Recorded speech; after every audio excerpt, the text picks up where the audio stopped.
All right, ladies and gentlemen, the first of our prelim bouts. Let's get into it this time around. 3 by 2 minute rounds, contested under K1 rules. Introducing first from the blue corner, representing 8 Blade, please welcome Ash Price. Down the road, leaving me again. The threats you made were meant to cut me down. And if my love was just a circus, you'd be a clown by now. No, I'm still standing better than I ever did. Looking like a true survivor, feeling like a little kid. I'm still standing after all this time, picking up the pieces of my life without you on my mind. I'm still standing, yeah, yeah, yeah. I'm still standing, yeah, yeah, yeah.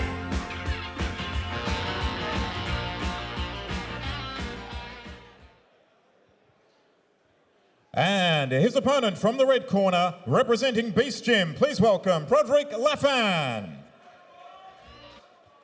I'm still standing better than I ever did. Looking like a true survivor, feeling like a little kid. I'm still standing after all this time, picking up the pieces of my life without you on my mind. I'm still standing, yeah, yeah, yeah. I'm still standing, yeah, yeah, yeah. I'm still standing, yeah, yeah, yeah. I'm still standing, yeah, yeah, yeah.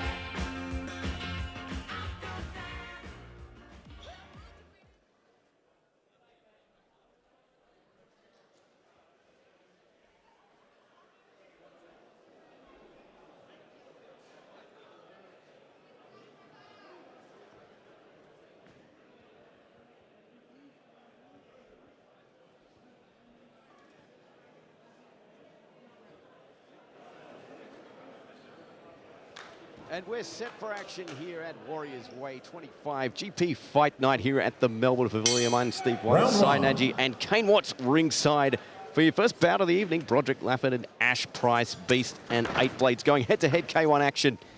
And a very good evening to you, gentlemen. Good evening, Stephen. It's great to be here, back for another packed Warriors Way, and seeing these young guys having their amateur bouts to start off the night. Price in the blue gloves, Laffan in the red. K1 rules for our first bout of the evening. Beautiful catch and dump from Laffan to start things. Yeah, Ash is actually 6-0 as an amateur, and Broderick, just heard in the back, he's just stepping up in a bit of experience because he hasn't been able to get matched up. So big shout out to the Beast crew. It was a lovely right hand down the line. Right on the button. Mutual show of respect from both gentlemen as they resume hostilities here in our first bout of the evening. Brought to you by Gasoline Alley, all the action tonight. Just great to be back after such a long layoff here at Warriors Way. And our main card, Dzhabar, Askerov and Jonothan Aiulu will go head-to-head in the main event of the evening. Beautiful chopping low kick there from Laffan. Yeah, and that'll be a massive K1 fight tonight as the headliner for Warriors Way, and obviously we're getting our appetite wet with this first K1 bout. So for the Muay Thai fans out there, K1, the difference being that there's obviously no continuous clinching in knees, and when they kick the legs, they can't actually sweep it, or you can catch the kick and strike back, but you can't actually take the opponent down, which you can do in Muay Thai. Absolutely, and we've got full smorgasbord, boxing, Muay Thai and K1 on the cards this evening. Good inside thigh kick there from Laffan. If we approach the end of round one. Boys starting to open up a little bit at the end of this round. And that'll do it. Round number one, pretty even, I thought, so far. Yeah, definitely. I think Ash had some really good body kicks in that round, and Broderick came in with some good punches there, Kane. Yeah, I think so, mate. As we take a look at the replay, some of the highlights here. That one just short, but it was a beautiful counter right here from Laffan in the fight. That was just the sweep earlier.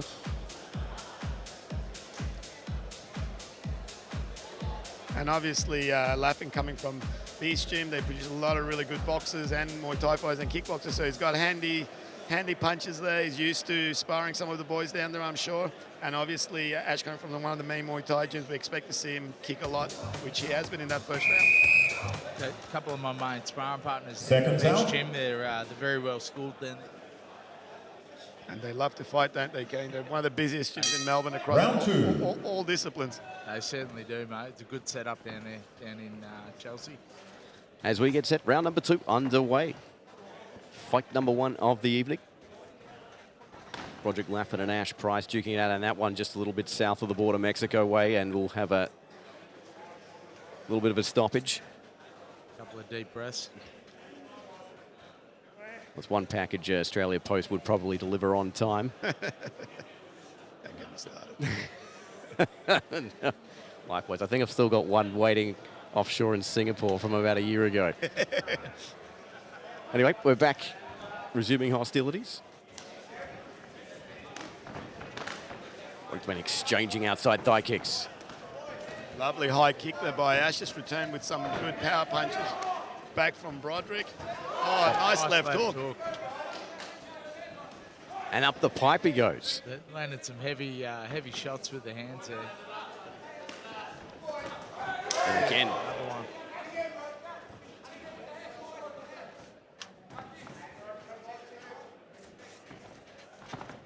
couple of exchanges early in this second round, but Laffin doing the majority of the attacking. Yeah, he's been quite smart. He's moving around the ring quite a lot, which for Ash as a sort of a more traditional Muay Thai fighter, that sort of footwork, circular footwork around the ring isn't really quite a big thing. So he's doing the right thing. Broderick moving around and attacking from different angles. Circling around to his left side, staying away from that power hand too. Now it's Price's turn to close the distance. So we'll have to separate and go again.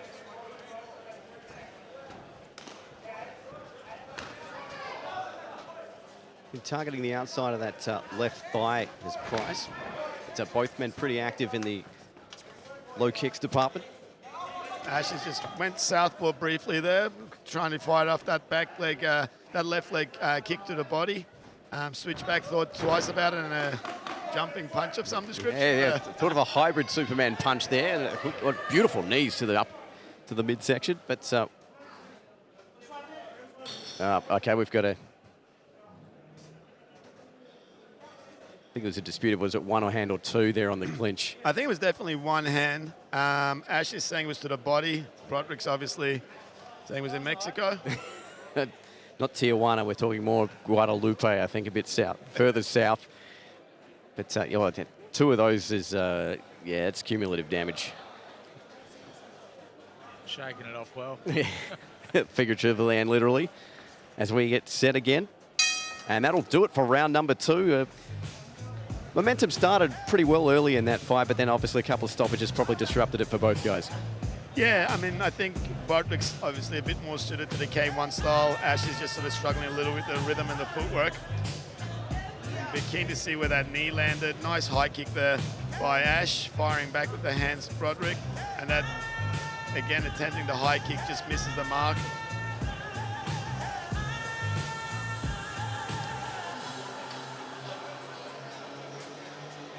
None of those punches really landing too cleanly at the moment. How would we be scoring this fight so far, you reckon? I think for mine, Broderick's just edging it, landing some better low kicks to the landing and some heavier hands to the head. Ash has obviously landed a couple of good body kicks, but in the overall terms, I think just on volume and scoring shots, Broderick for mine in the red corner. Yeah, I'd have Third and to final say round. the red corner's slightly ahead. We have the cleaner of the exchanges. And we get set final round number 3 here. First fight of the evening here at Warriors Weight 25. Going upstairs now, it's Price. Both men tie up in the corner and separated by the referee. And some of those kicks that Ash is throwing in Thai boxing, they would score hitting the arms because they're still considered, oh, lovely 1-2 down the line. However, in K1, I don't believe they score when you kick the arm, so it's kind of more considered as a block. So unfortunately for Ash, they're not really doing the job on the scoreboard. So Price switching it up again, going high. Oh, beautiful counter. Hook off the Throwing right. some great hand shots with his hands tonight when he's got in place in that distance. And he's stepping off to his right a bit there, Kane, too, isn't he, with that right hand? He's just catching him in as he's coming in, Yeah, Broderick. Opening that angle up, popping that right hand down. Just scoring and get out of the way, Broderick. Definitely Laffin has the better, I'd say, hand game. The top, and then he comes in right and a beautiful hook on the exit.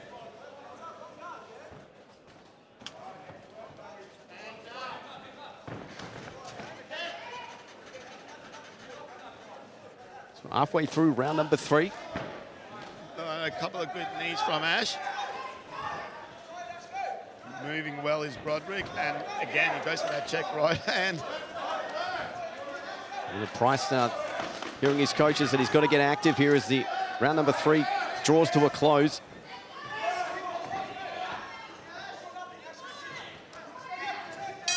And that'll do it.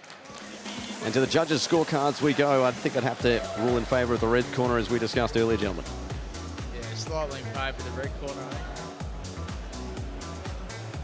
Yeah, I think especially with the amateurs, when a couple of the shots land and their head sort of rocks back, that makes a big impact on the officials too. And definitely Broderick landed a few of those right hands and hooks in that just knocked Ash's head back, and his kicks just weren't finding the mark like he'd hoped to.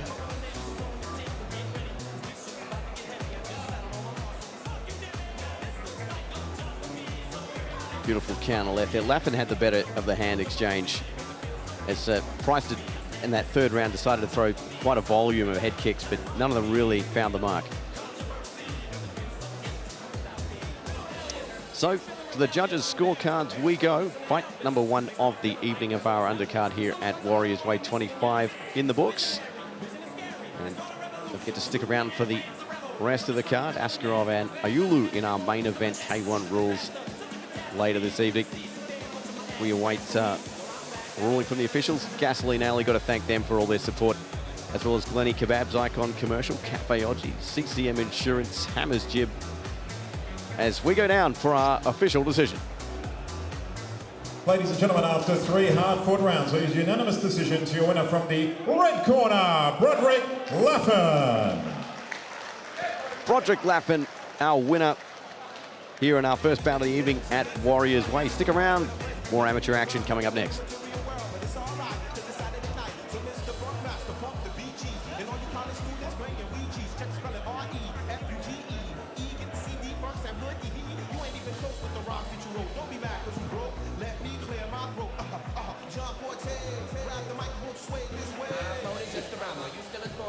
Hoping at the game, treat that ass a little kinda. Every step tango, yo beef don't concern me. I'm eating mangoes in Trinidad with attorneys. My crew slang flow worldwide like a current. With the every spot, where nobody got insurance. Rubbing through the map, you ain't half the exotic. My man's playing true, you forget about it, hit about it, hit about it, hit about it, hit about it, hit about it, hit about it, hit about it, hit about it, hit about it, hit about it.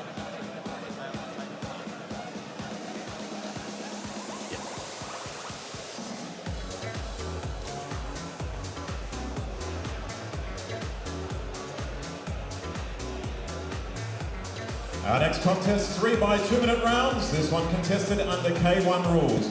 Introducing first from the blue corner, representing XFC, please welcome Daniel Francis.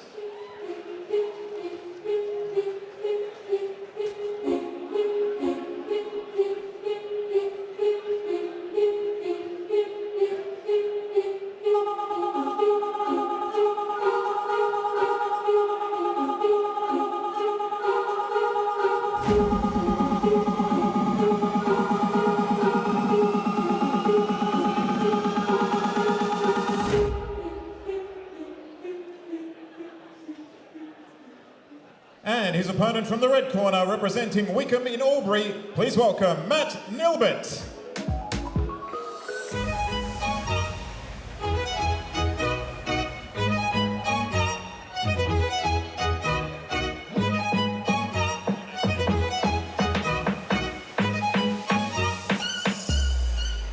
We're a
All right, fight number 2 of the evening. Round 1. Daniel Francis and Matt Nilbert going at it here.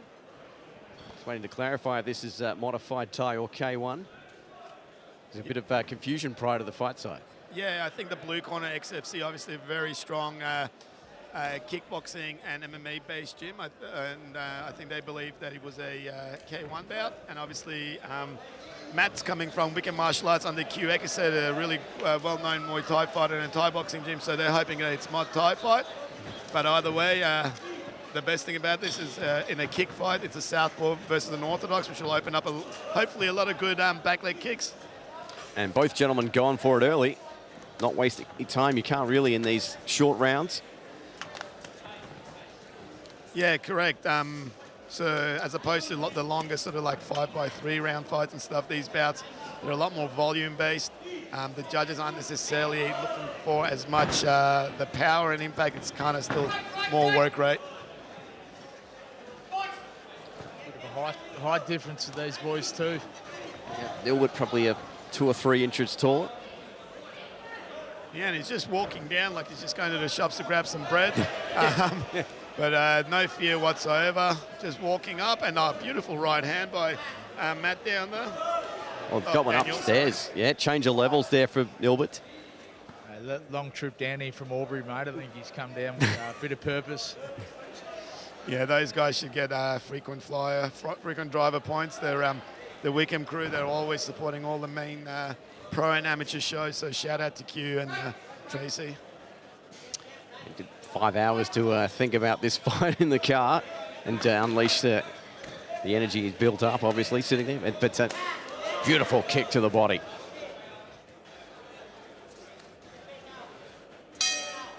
Couple of cheeky little knee thighs there. Yeah, it's the beauty of it. Yeah, you've got those big old thick shin guards on your shins that the old knees are well and truly exposed. So might as well use them when you can. As we take a look at the replay, the early exchanges.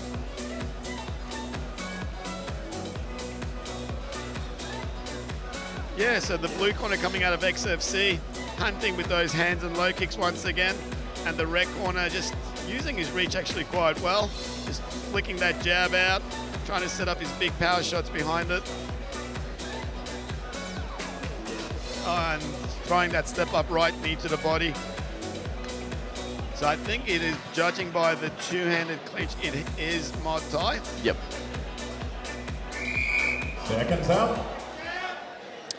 It's fight number 2 of the evening. 3 by 2 minute rounds here. It is modified Thai fight. Matt Nilbert and Daniel Francis. This evening brought to you by Gasoline Alley for their support of Warriors Way over the years.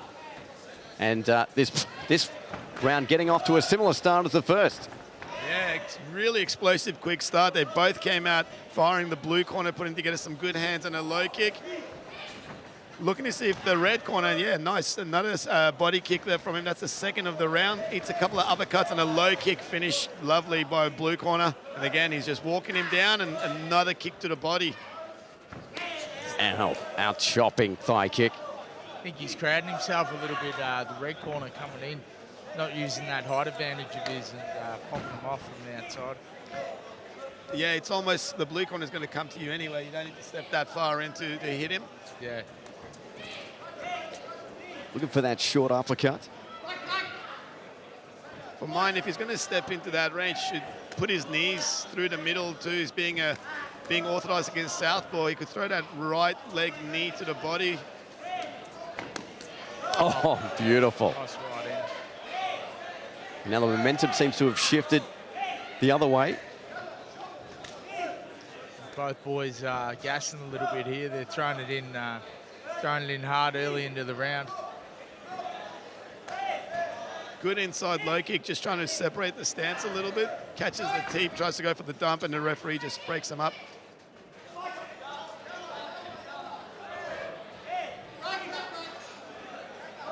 So we approach the end of round number 2. You said the fatigue becoming a factor now.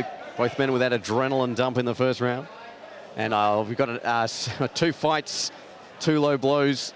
Perfect record, so unfortunately, but we'll have a short rest here. I think that was It was that last knee that just did the damage. Yeah, correct. And in a scrappy fight like that, that's bound to happen, isn't it?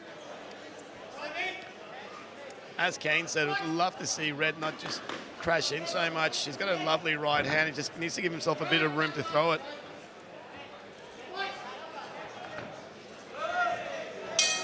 And that'll do it. Round number 2. And as you said, Ty, a bit scrappier in that second round. Less crisp exchanges.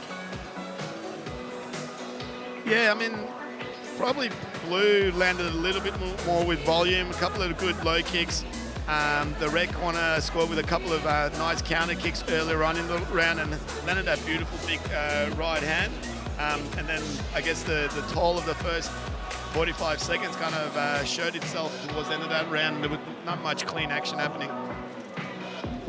So as we take a look at the replay. Both went flurry to start early, but finding a home with the uppercut. Swinging arms, so tell them. Fly there with the hands. Nice. Couple of short uppercuts there on that exchange. Found a home. But final round, 3 by 2 minute rounds here in this modified Thai fight. Matt Nilbert and Daniel Francis going for broke here. And again, they start the round with a lot of energy. Yeah, the blue corner throwing a really lovely lead hand, uppercut lead hand hook to start the fight, which is very sharp.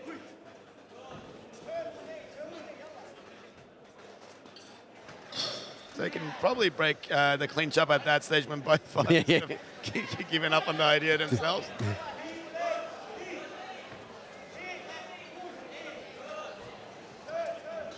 So you'd want to see the red corner just square his hips up on his shorter opponent, pull his head down and get some space with his hips and drive those knees in. He really needs to use his reach in that position, just create some space and drive the knee up. Sort of throwing his kicks and then falling into the blue corner. Not allowing himself to come back again and then after he tries that kick. Yeah, it's one of those things, it's like they get where they want to be but don't know what to do once you're there sometimes. Lovely, great right knee there from the red corner.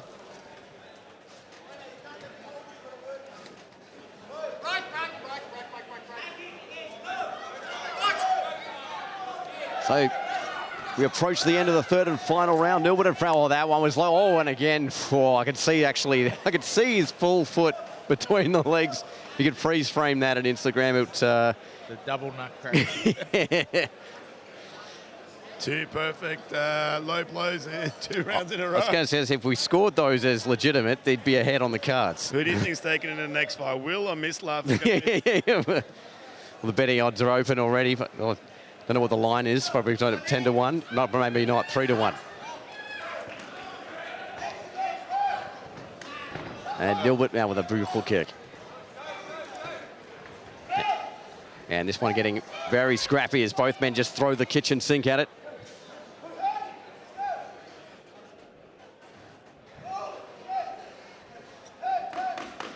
Ten seconds left. With both men content to clinch to find this one. I think they've left it all in there tonight.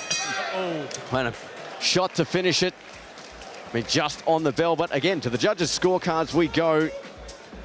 And entertaining fight, energetic fight, but we'll leave this one in the hand of the judges. Gentlemen, how do we see this?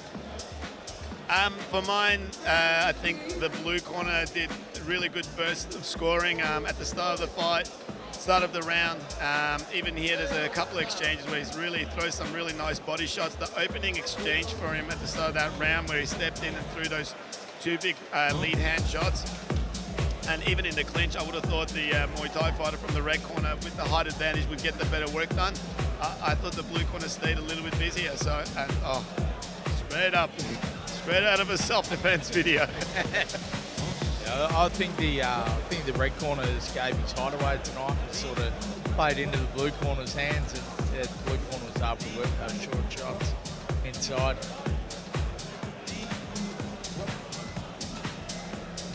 This is our second amateur fight in the books for this evening. Gasoline Alley. We thank them for their sponsorship of Warriors Way 25. GP Fight Night here live from the Melbourne Pavilion in Melbourne. Great to be back ringside as we head for our official decision.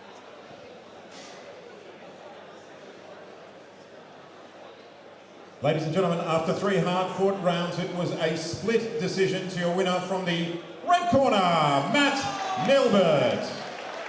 Well, there you go. We were off on that one. Matt Nilbert gets the win here at Warriors Way. Modified Thai fight. Congratulations to the Wickham boys, and we'll be back with more just after this.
Our next contest, 3 by 2 minute rounds, is one contested under K1 rules. Introducing first from the blue corner, representing Absolute MMA, please welcome Will Cerullo.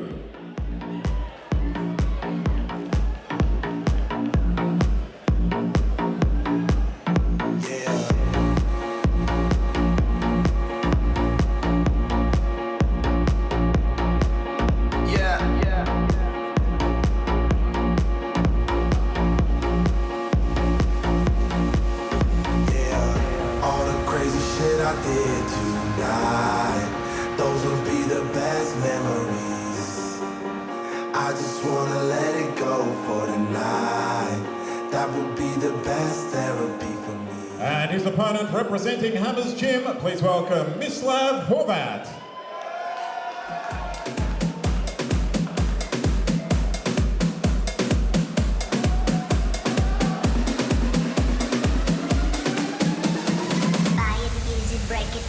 Trash it, change it, melt, upgrade it, chart it, point it, zoom it, press it, snap it, work it, quick erase it, write it, cut it, paste it, save it, load it, check it, quick rewrite it, plug it, play it, burn it, rip it, drag it, drop it, zip and zip it, lock it, fill it, scroll it, find it, view it, code it, jump and lock it, surf it, scroll it, close it, click it, cross it, rack it, twitch, update it, name it, read it, tweet it, print it, scan it, send it, fax, rename it, touch it, ring it, pay it, watch it, give it, leave it, stop, format it.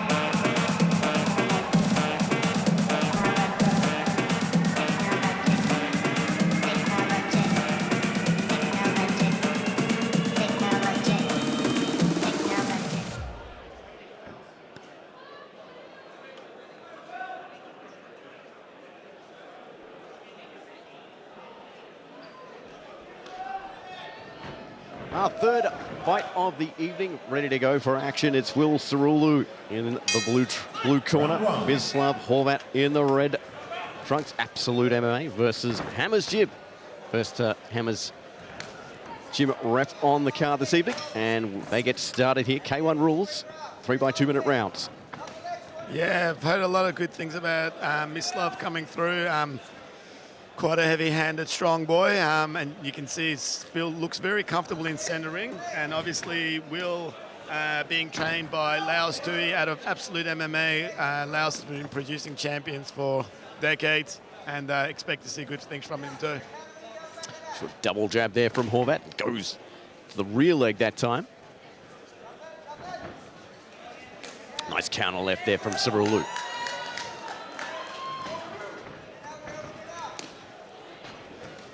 Just gets on that right hand of Mislav's, Will does.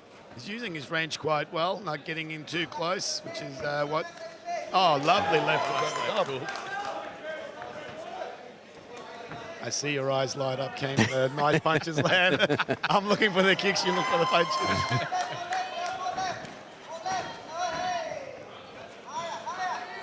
Halfway through round number 1. Horvat and Cerullo looking for that left hand again. Oh, beautiful counter right there from Horvat. Yeah, really rolled that short right hand over the low kick and goes upstairs with the left high kick.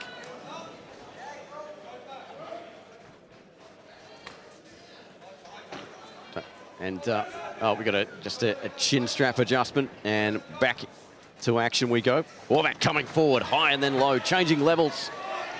Snuck in a good left knee to the body on that one, but really impressed by Will's defense, just using his footwork well to get out of trouble.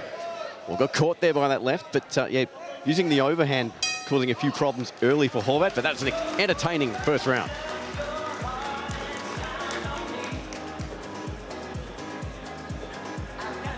We take a look at the replay.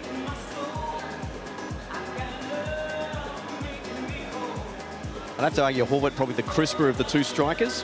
Cerullo, though, throwing some overhands and down the middle, causing some problems. There was that left hand we saw earlier.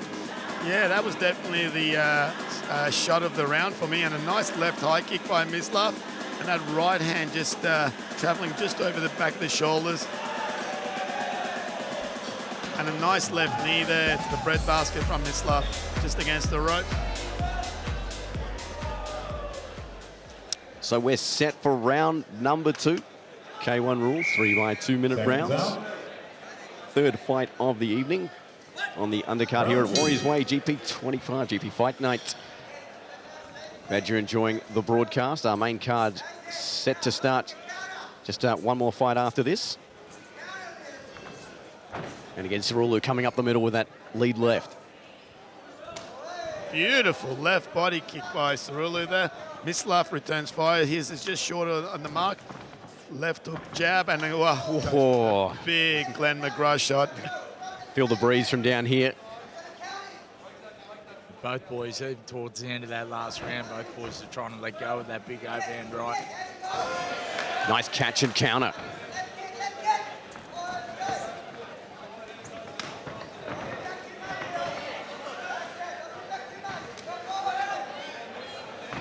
Horvat just inches away with that right hand. Yeah, his little clean-up left hook after he threw that actually landed on Will, and he's just starting to get on top of him a little bit now. Yeah, the pendulum definitely, I'd say, in Horvat's favour this second round so far. Oh, just as I said that, nice overhand right again.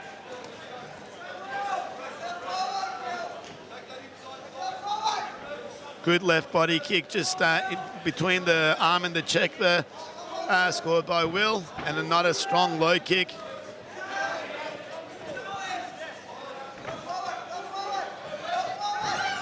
Again, give that looping left off the front. Oh. Ambitious from Horvat, but worth a shot. Looks like we've got a bit of a shin guard. Nearly had to duck ourselves. Exactly. The cameraman was probably going to fall on top of us both at that fudge. Two good jabs from Mislav. And a good teep in the middle and throws the 1-2 hook. 10 seconds left in round number 2.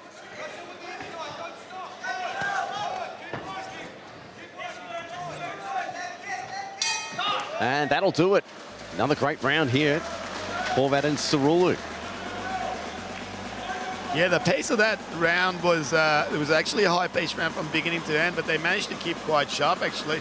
So, for mine, Mislav is just starting to put his shots together a little bit better, and that actually clipped the back of his head. Yeah, just got him at the last with the heel kick.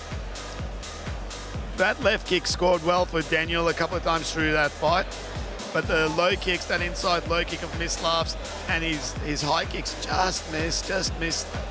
Nice left knee.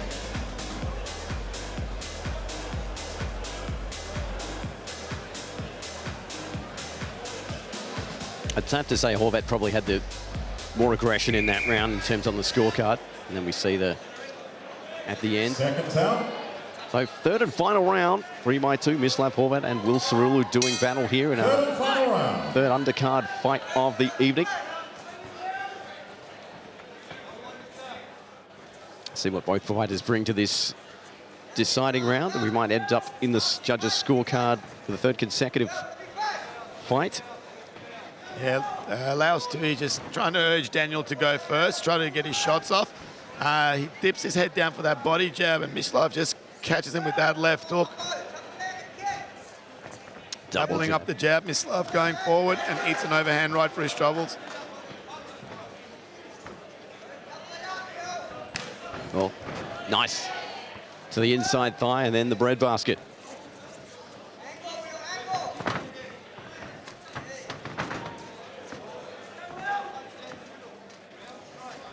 Again, doubling up the jab.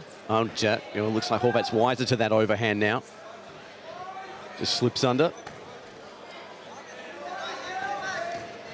Into the outside thigh now, goes to rule it. We approach halfway mark of this third and final round.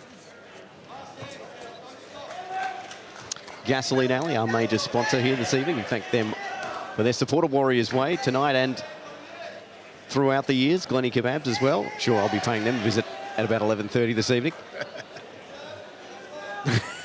Oh, beautiful double jab right hand by Mislav, a nice low kick. Daniel's just getting a little bit desperate and throwing his Hail Mary shots with those overhands. Nothing's really, he's just hoping to catch him coming in, and I think Mislav's just too fit and too strong and too aware right now for those.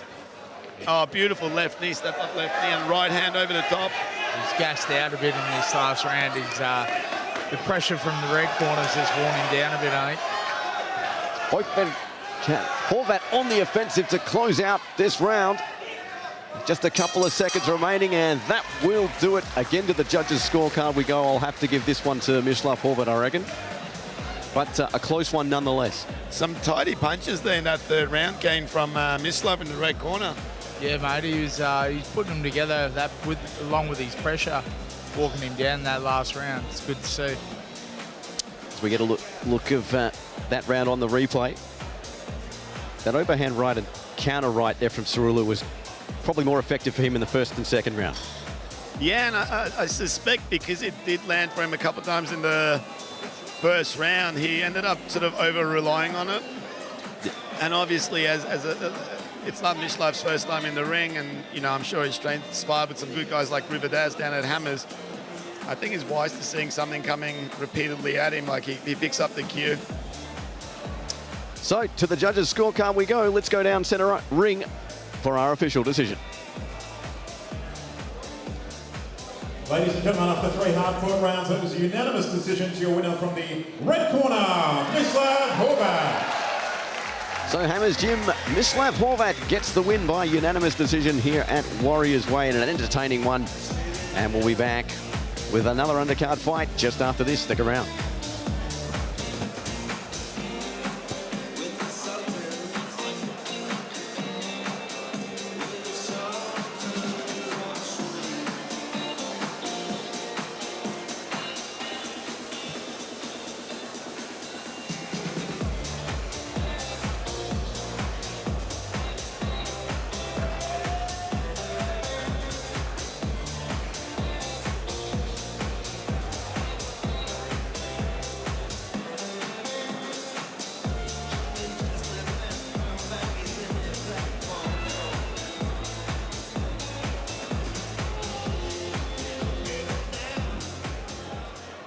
Ladies and gentlemen, our next contest, 3 by 2-minute rounds, two-time rules with elbow pads. Introducing first from the blue corner, please welcome Catherine Murphy.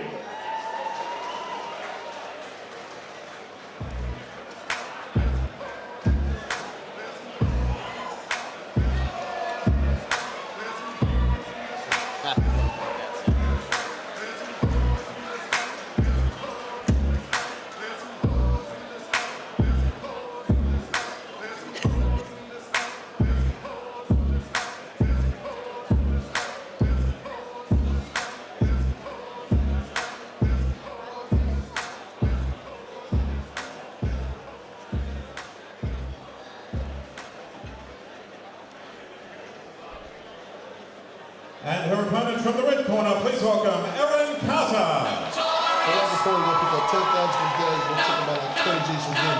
So I'm gonna get this nigga next door out of here and show all that. All that big nose with the low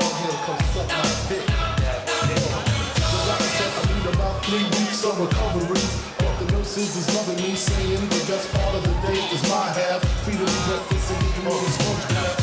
Niggas say I got dead in the streets. Nigga, I'm getting high, getting head on the beach. Chillin', sitting on about $500,000. When all my niggas, all my guns, all my women. The next 2 years, y'all should see about $1 million. All for them up a drug dealer. Got no love for the other side, fuck them tricks. And you reap the cuss and treat them out for your spit clip. All the time, hip-hop will kick the raw ride. Raw flows, and that's how it goes. Our next contest, 3 by 2-minute rounds. Ladies and gentlemen, introducing first from the blue corner, trained by Joseph Conor, representing UFT. Please welcome Catherine Murphy. And her opponent from the red corner, representing WFC and trained by Daniel Denbraver. Please welcome Erin Carter.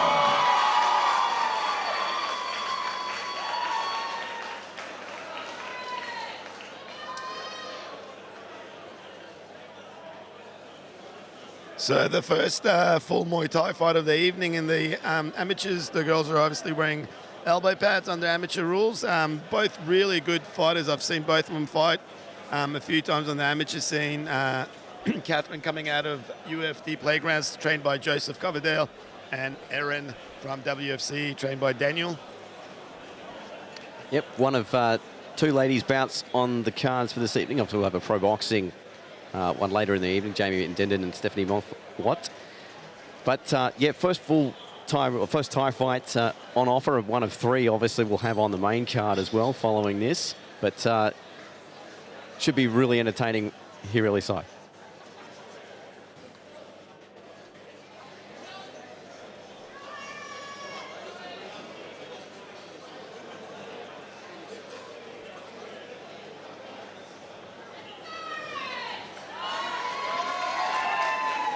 So we're set for action. Carter and Murphy. Thai fight, 3 by 2-minute rounds. Yeah, our last amateur fight, our last on the undercard, and we'll get started with the main card shortly after this. Got to thank a couple more of our sponsors, Icon Commercial, Positive Canine Training. Got a border collie that's pretty non-attentive at home that could probably use some training. And of course, Hammers Gym, who puts this on for all of us and has done for a very long time. Mark the Hammer Castanini, we thank him for their sponsor. Well, basically putting everything on it, sponsor the whole works, and keep me in a job. Round number 1. Yeah, I think Hammer and I will be having a double date with our dogs K9 training soon. I think we're both having our own dramas at the moment.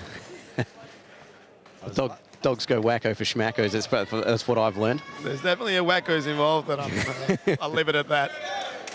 And speaking of wackos, plenty of whacking going on in the ring as Carter and Murphy. Murphy in the blue trunks, Carter in the black. Yes, being Thai boxing rules, you'll obviously see them bouncing around the ring a lot less, because obviously it's a bit harder to check the body kicks and work in the clinch and deliver power kicks when you're bouncing around more like the K1 kickboxing boxing style. No, nice left hand there from Carter. Trying to get the double collar tie. A nice counter right on the exit there from Carter.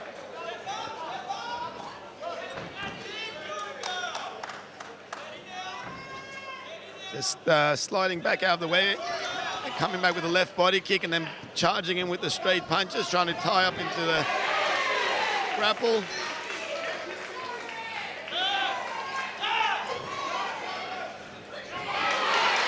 Beautiful knee there from Carter on the exit. As Murphy continues to come forward.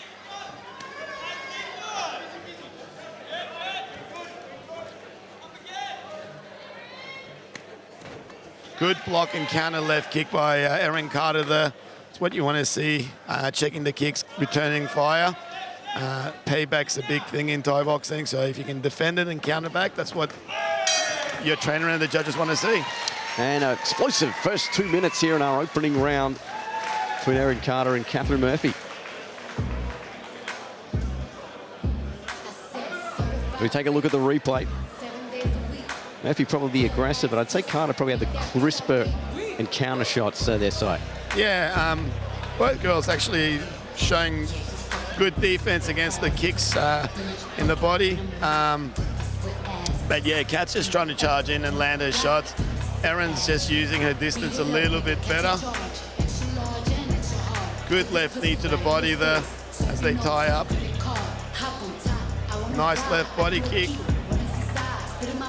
So if you, catching the kick's not necessarily a defense. If you catch a kick, take the power away and counter back with it, that's what you want to do. But if you just catch the kick and let it go, it's still a scoring shot. So that's one thing you want to be careful. You're better off checking it if you Round two. Round two. Erin Carter, Catherine Murphy here. Die rules. 2-minute rounds. Inside thigh kick there from Murphy. And a beautiful goal. Yeah, beautiful kick. And again there, so Kat caught that kick, but didn't manage to actually put it down on the canvas or counter back with anything. So that's a scoring shot for Erin. Nice left body kick there by Erin, returned by a low kick, and the kick just misses the mark from Kat. Good left hook over the top of her loose guard. Oh, nice little short right there from Murphy on the exit. And again, that lead left, Carter finds a target.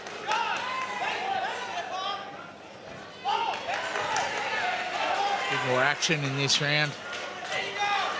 Well, straight right, and again there from Murphy, finding a home for that 1-2. Turn it into a 1-2, 1-2.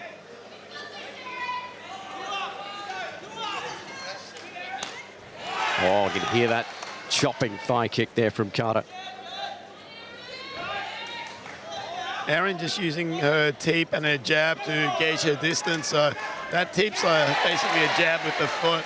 So just maintaining distance and setting up other shots. Steps back beautifully and delivers that right body kick. One of the best scoring techniques in Thai boxing is that kick to the body. Just moving away, attempts that straight elbow down the line. One with the left, one with the right. And just gets back to her rhythm, just controlling her distance. Kat just checking in as she walks in, lands her own left body kick, and right kick back from Erin. Good left hook again. Kat's just dropping that right hand down sometimes as she's going in, and Erin's just using her long left hook to score. And that's the end of round number two. I'd have to agree with Catherine Murphy. She was definitely, I'd say, the advantage in that round. Doing the bulk of the attacking anyway. We'll take a look at the replay. Yeah, I think whilst Kat was quite aggressive in that round, and she definitely landed a couple of the big straight hands that rocked. For mine, I thought some of the shots that Erin landed with her kicks and knees were the cleaner scoring ones. As you can see there with that left knee to the body. Sometimes with the shorter rounds, the judges do tend to go for the higher volume work rate, but it should always be the shots that land, not the shots that are thrown. And there was that full punch combo there from Catherine. And a big shout out to Nick Trask from Queensland, fighting soon, one of Australia's leading super middleweight Muay Thai fighters. I know he's a big supporter of Hammers and all Thai boxing shows, so I'm sure he's watching all the action and enjoying it. And again, a furious pace to start as Murphy comes out swinging. Yeah, that first line of blast was reminiscent of Vitor Belfort versus Anderley Silva. Well, that's a throwback and a half, the 90s. Not so long ago now. I do like to relive it every day, though. That's it. Both girls tie up early in this third and final round. Oh, nice right hand there from Murphy.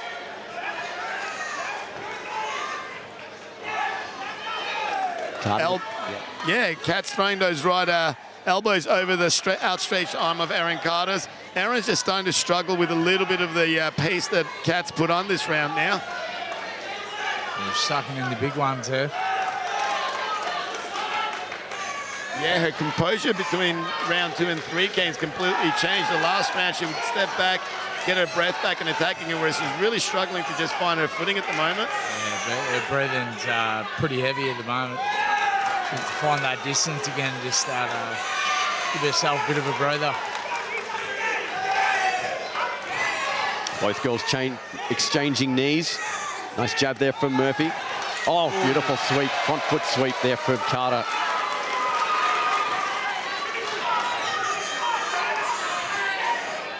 Plenty of vocal support for both ladies in the building this evening. Yeah, when the WFC crew fight, doesn't matter how far up or down the card they are, they always have a massive supporter base coming. And I know Kat does quite a bit of work at UFD as well with all the fighters and stuff, and she's one of the upcoming amateur fighters, so I'm sure she's got a good supporter base today too. Based out of Chermside, yeah? Correct. And they both leave it all in the ring and in the hands of the judges again. Great fight from both ladies. And Catherine Murphy turning it on in that third round, but Carter, that beautiful sweep, could have changed the momentum of that third round. But we'll see what the judges have to say. Good pressure from Murphy in that last round to start off the round. Yeah, I think Erin was staying quite composed in the first 2 rounds and dealing with that and countering well. I think just Kat started to really push it over in that last round. She did score well with that dump off the kick, but I think the third round I'd definitely give that round to Catherine Murphy of UFD Playgrounds. I believe that's her 4th amateur fight, so we'll be having a chat to Joseph about her taking the pads off and hopefully making her pro debut soon. So we head down to the ring for our official decision. After 3 hard-fought rounds, ladies and gentlemen, it was a unanimous decision to your winner from the red corner, Erin Carter. So Erin Carter picks up the unanimous decision win in our final undercard fight of the evening. And congratulations to her. We'll be back with the main card just after this. Stick around. It's Warriors Way 25 GP Fight Night live from the Melbourne Pavilion.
entered the ring, and this is the main event of the evening. Melbourne, let's bring the noise. It's main event time.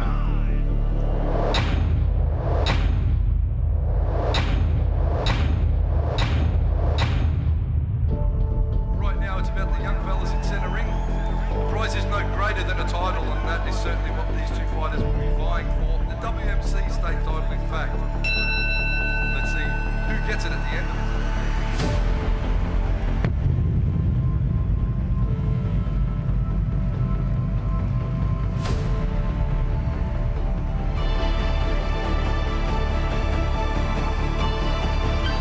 And we'll see you right back here in the Warriors Way ring.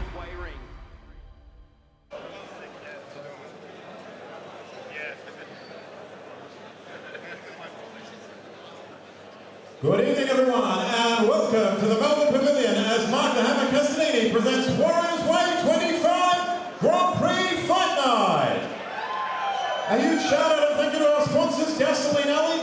My name is Pastor Mamasan. It's a pleasure to be your MC here tonight. We have a stacked card for you, a huge main event. Dzhabar Askerov taking on Jonothan Aiulu. But before we get underway, ladies and gentlemen, please give a warm welcome to our ring girls for tonight. Please welcome Bella, Lauren and Lily.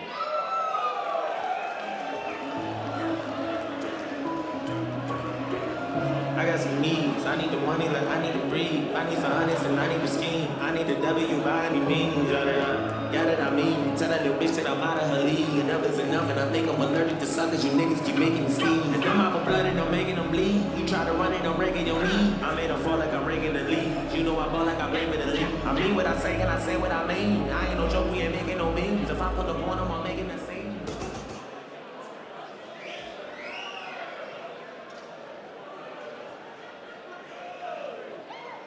Our opening contest, ladies and gentlemen, 3 by 2 minute rounds. This one contested under full Thai rules in the 105 kilogram division, and it's proudly sponsored by Revolt. Introducing first from the blue corner, please welcome Joshua Sarmiento. I got a flex. You want the crime, but don't know what it takes. I am built different, I'm not what you think. Tail of the tape by Sarmiento.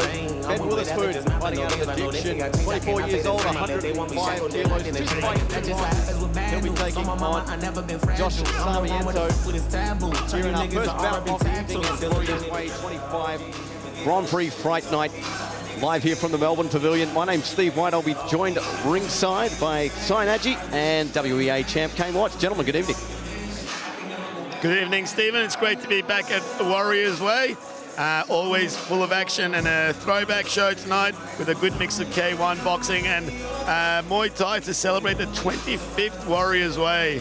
Big shout out to Mark the Hammer Castanini for putting on another big card tonight. Yeah, thanks for having me, guys. It's a great honour to be here, commentating alongside you two, and I'll be on Hammer's show. And his opponent from the red corner, please welcome Ben Wotherspoon.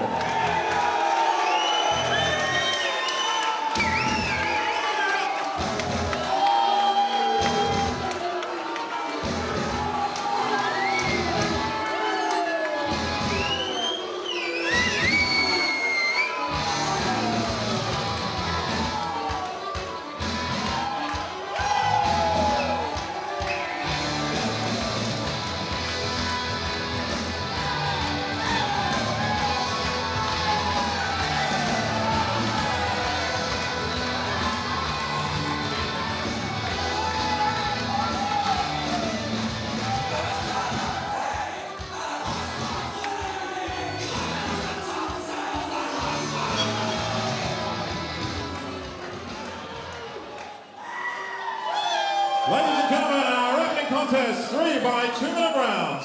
Introducing first, fighting out of the blue corner, representing Blade Maker Muay Thai, trained by Blade Orgi, official weight 101.7 kilograms. He's a freestyle fighter making his debut here tonight, fighting out of Alice Springs in the Northern Territory. Ladies and gentlemen, please welcome Joshua Sarmiento.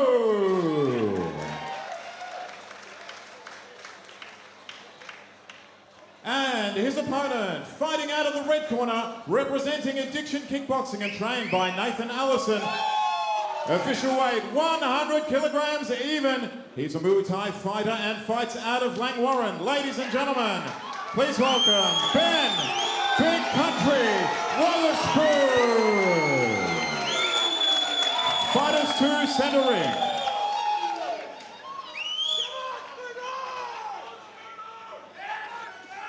Gentlemen, you're both aware of the rules. I've spoken to you both. Nice, clean, tight techniques, all right? I caution both of you, listen to my commands and obey my commands at all times. Protect yourselves at all times. Touch them up, guys. So the big boys get us started here on the main card at Warriors Way 25 Grand Prix Fight Night. Sarmiento and Wotherspoon. Langwarrin versus Alice Springs. It's a regional battle to get us going. Yeah, Ben Wotherspoon, I haven't seen him fight for about 3 years. Obviously, not a lot of us had a lot of fighting for a couple of years in there, but good handy fighter coming out of Addiction, trained by Nathan Allison. He had a very close fight against a very experienced John Arman in his last outing, just losing a split points decision. Joshua, trained by Blade. Blade's gym in Alice Springs. Blade used to be a very active 67 kilo fighter in the Australian scene, fought quite a few times in Melbourne himself, and yeah, 105 kilo bout. These boys are gonna bang away. Nathan Allison, one of my old gym partners, actually, from down Matt Ball's gym down at Smack. Trained down there for many years. So. That's correct. You started up with Muay Thai, didn't you? I did, mate. I had one kickboxing fight, one Muay Thai fight, and yeah, got sick of not being able to walk on Sundays. So. Walk home from the pub on Saturday night. But I'm excited to announce Kane's return to Muay Thai later this year. Exclusively Warriors Way 26. Kane Watts on the main card. Might be coming back with the shin guards if I do that. Hammer, make it happen. Blue ready. So, ready. We're set for action. 3 by 2 minute rounds, full tie rules. Sarmiento in the blue trunks, Wotherspoon in the red. Wotherspoon starting really calm and composed. Sarmiento coming in, throwing his low kicks, ready to go. Nice right hand, left hook, and a right body kick by Wotherspoon. Lovely shots there. Oh, nice teep there from Wotherspoon. Oh, down the pipe he goes. Solid hands thrown down that pipeline. A nice little elbow. Yeah, beautiful crossing elbow. He just stepped in and threw it. Ben's looking so much more composed than the last time I saw him fight. Good right body hook there by Ben, and a high right head kick. Lovely action. Gets a little smile there from Sarmiento. Right knee, right elbow, left hook by Ben Wotherspoon, welcoming Joshua to Melbourne. Looking the goods, Benny, early here. Yeah, just scored with a beautiful low right kick and a good straight right down to the breadbasket. Sarmiento just fired back with an inside low kick and just trying to step back a little bit and figure out his opponent. Nice left hook, right low kick by Wotherspoon, and a right hand left hook up top. And a high head kick just loses his footing. Well, Sarmiento's taken everything Wotherspoon thrown at him so far. Wotherspoon doing the bulk of the attacking earlier in this first round. He's looking nice and composed in this early round too, Wotherspoon. Absolutely. And goes with the teep that time. Yeah, he's so this is one you want to see as now that the pro cards have started. The volume of shots goes down, but the quality improves drastically. Beautiful right hand, left hook. Just eats a shot of his own and clinches up, throws that right knee and right elbow, and a right hand, left hook, right low kick. Great first round by Ben Wotherspoon. Saved by the bell there, I think. He did. Those shots were actually starting to really rock his opponent towards that end of that round. Nice right low kick. As we watch the replay, catches up, and a good knee just missing the mark, throws the right uppercut, and just regains his composure. And look at that high head kick.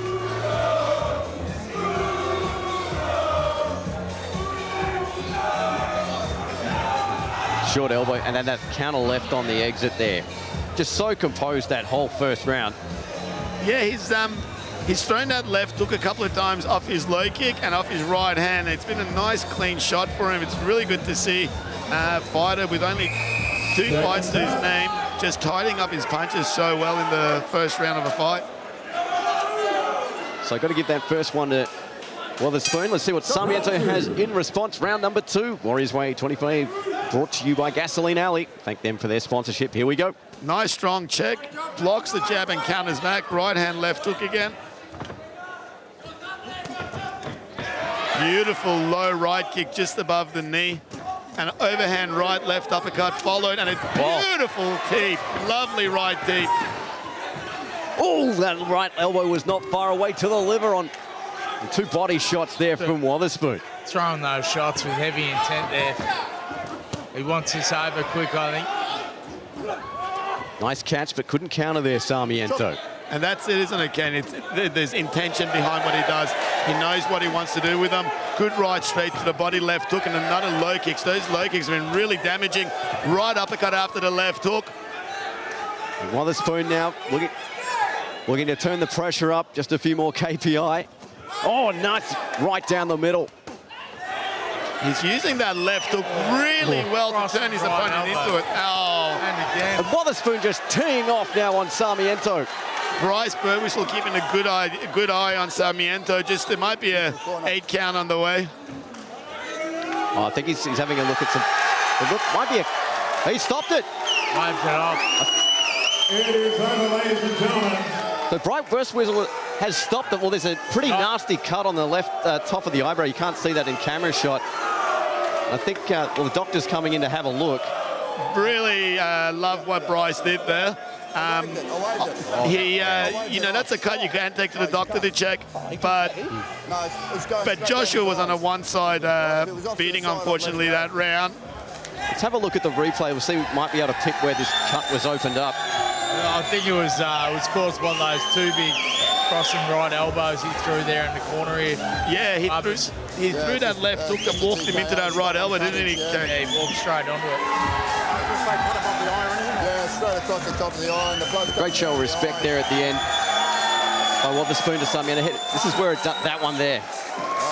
Just before I stopped it over in the corner, so I don't. Sarmiento had a couple of counters, but the volume was very heavily in Wotherspoon's favour, particularly in that second round. Yeah, there those elbows there that Cam mentioned, and yeah, you can see from this angle. And Bryce is one of the most experienced trainers and referees going around, and I really believe he did the right thing there.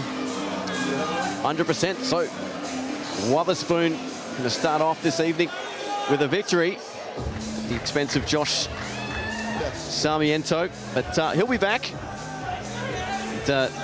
Great fight to start the proceedings here at Warriors Way 25. Great win for the Fighters addiction to center corner. ring for the official.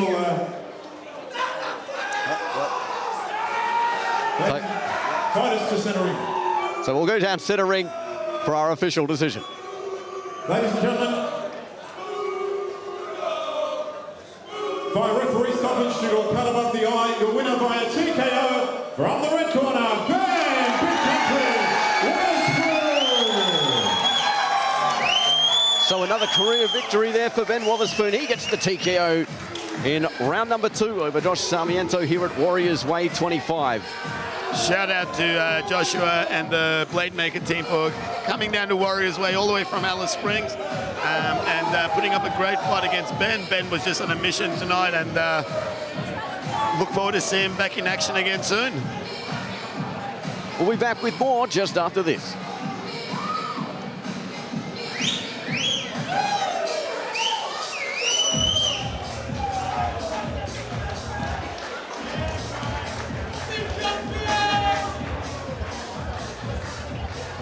Yeah, got it.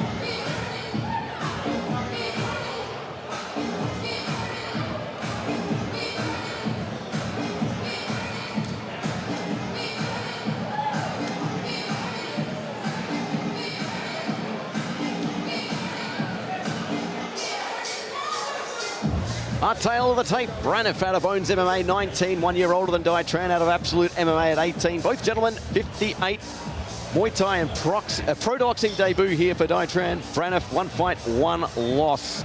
And had a pretty exciting fight at Route 17 just a couple of months ago. I think Zane's actually won that fight, so I think he won his first fight. Doi has had 5 amateur fights for 5 wins. Okay. Our next contest, 3 by 3-minute rounds. Full Thai rules in the 58-kilogram division. This one is sponsored by Icon Photography. Introducing first from the blue corner, please welcome Tran.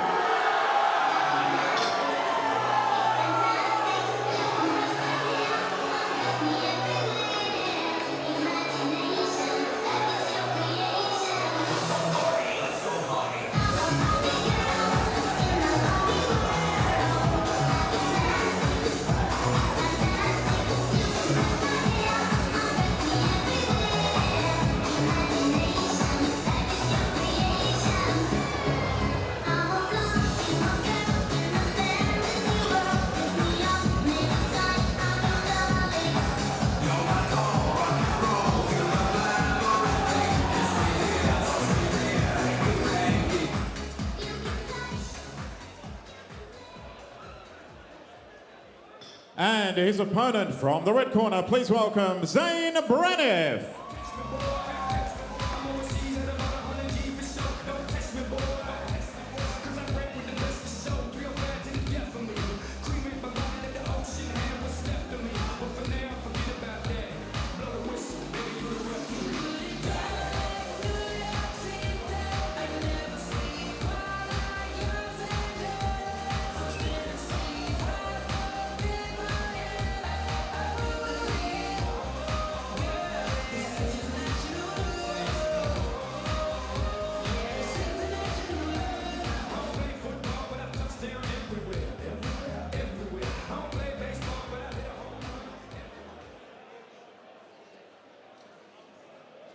Introducing first, fighting out of the blue corner, representing Absolute MMA, trained by Lale. Official weight 57.95 kilograms. Making his fight debut here tonight and fighting out of Fitzroy. Ladies and gentlemen, please welcome Tran.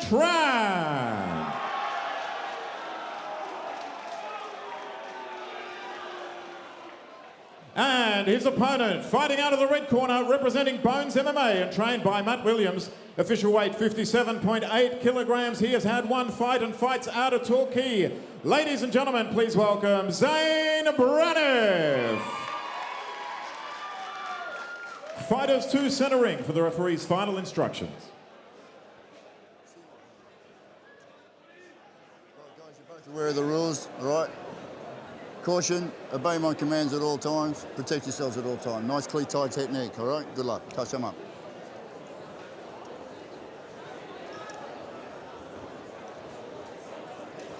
So Braniff and Tran to get going here. It's full Thai rules, 3 by 3-minute rounds. So you've seen both gentlemen fight. Obviously not 101 fights for Tran, but take us through what you're expecting from this one.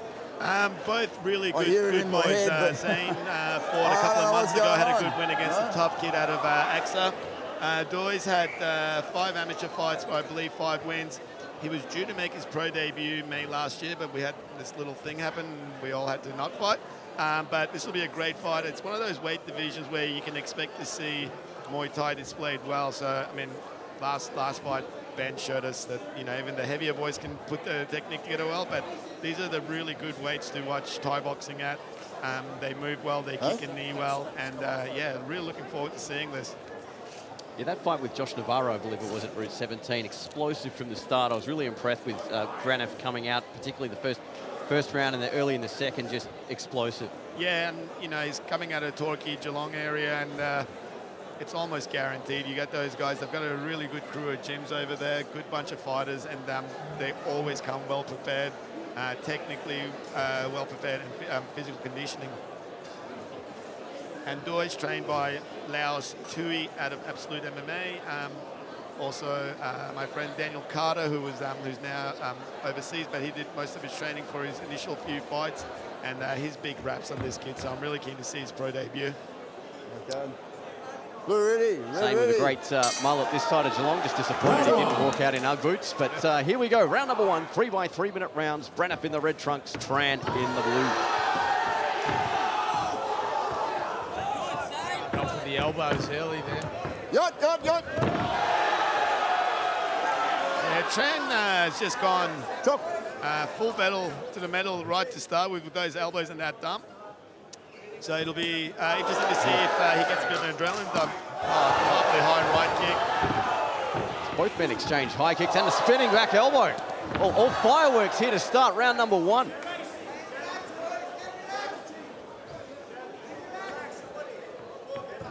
Nice high left kick by Tran.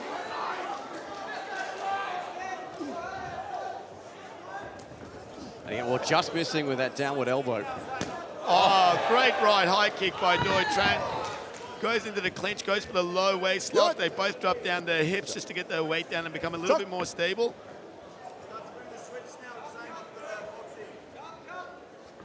Tran going low.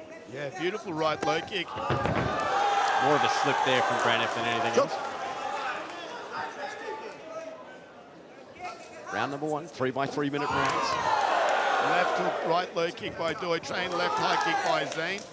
Spinning elbow attempted. Slightly connected there by the look of it, I think. The second one he's thrown so far in the fight, this early on. Well, comes straight down the middle with that straight right. Nice high left kick there by, and countered back with a right high question mark kick there by Tran. Left hook for left hook. Doy's landed the better of the two.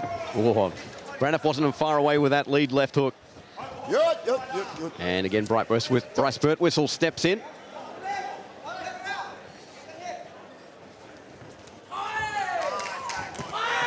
To the body, and another high kick. He's finding a home for that early, both off the left and the right, Tran.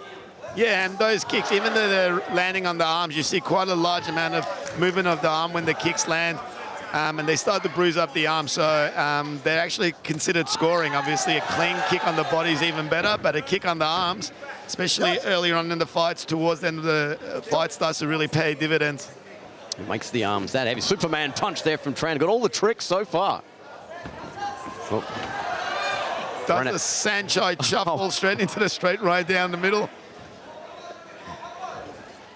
He's going to be putting that one up on YouTube, I'm sure, pretty shortly. Tran looking very confident. Braniff, though, looking for his openings.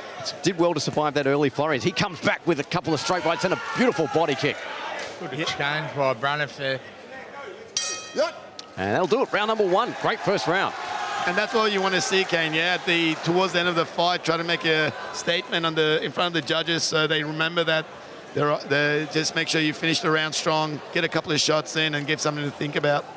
Yeah, I think that applies with all sports, mate. Those last few moments in the round, you've got to catch the judges' attention. Correct. Don't worry about the trees. Nice dump there by Tran. High kick by Zane on the arms. Returns that right high kick there by Tran. Was really well executed. Very confident young man throwing those shots. Full confidence. And just a little slip there by Zane.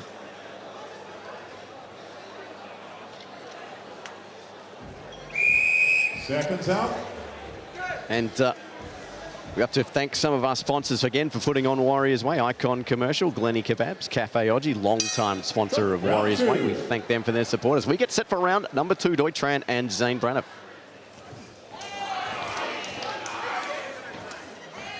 Braniff going to work on the body early. Beautiful counter, left and right hook. I think Zane got a little bit of a talking to in the last round, and he sort of understood Doy's pace and intentions from that first round. So he came out real hard, threw a couple of good big shots and a nice high kick. Yeah, you bet me to it there, so I think you got a good rev up in the corner after that first round.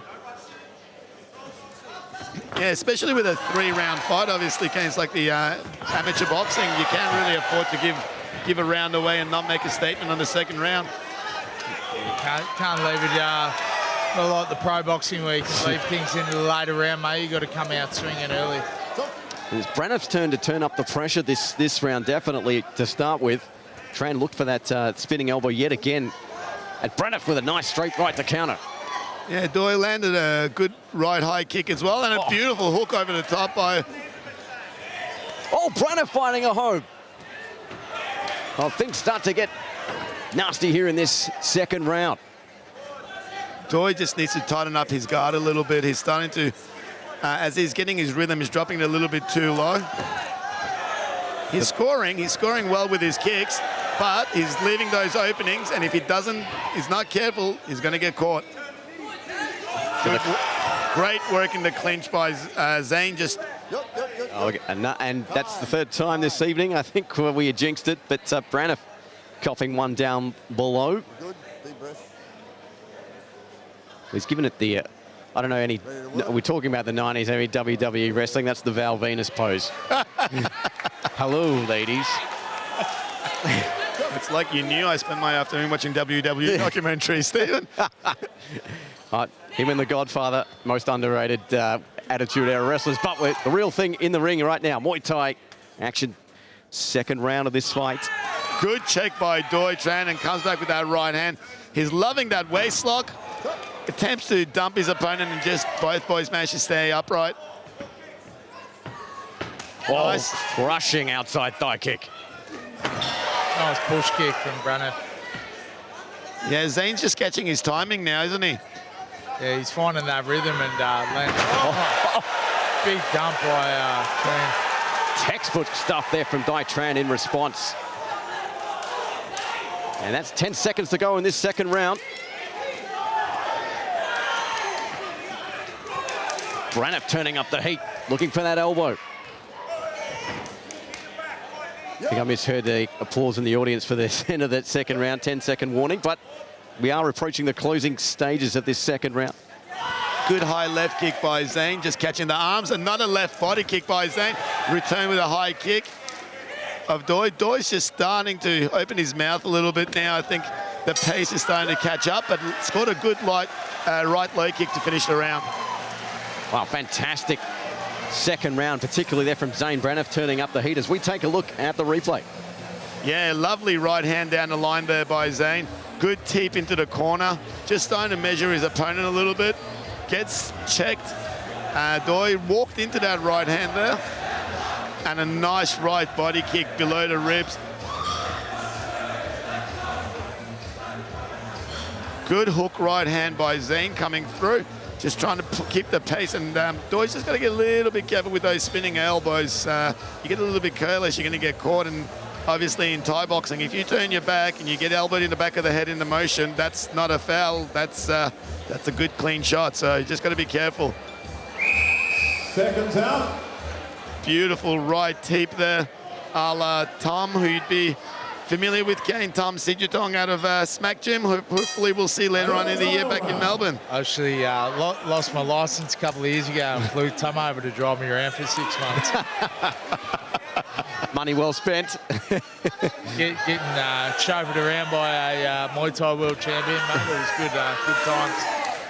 As we are at round number 3. that's going in the highlight reel, I think, that story. I'm gonna have to ask you more about that later, Kane. There's Braniff coming up the middle now.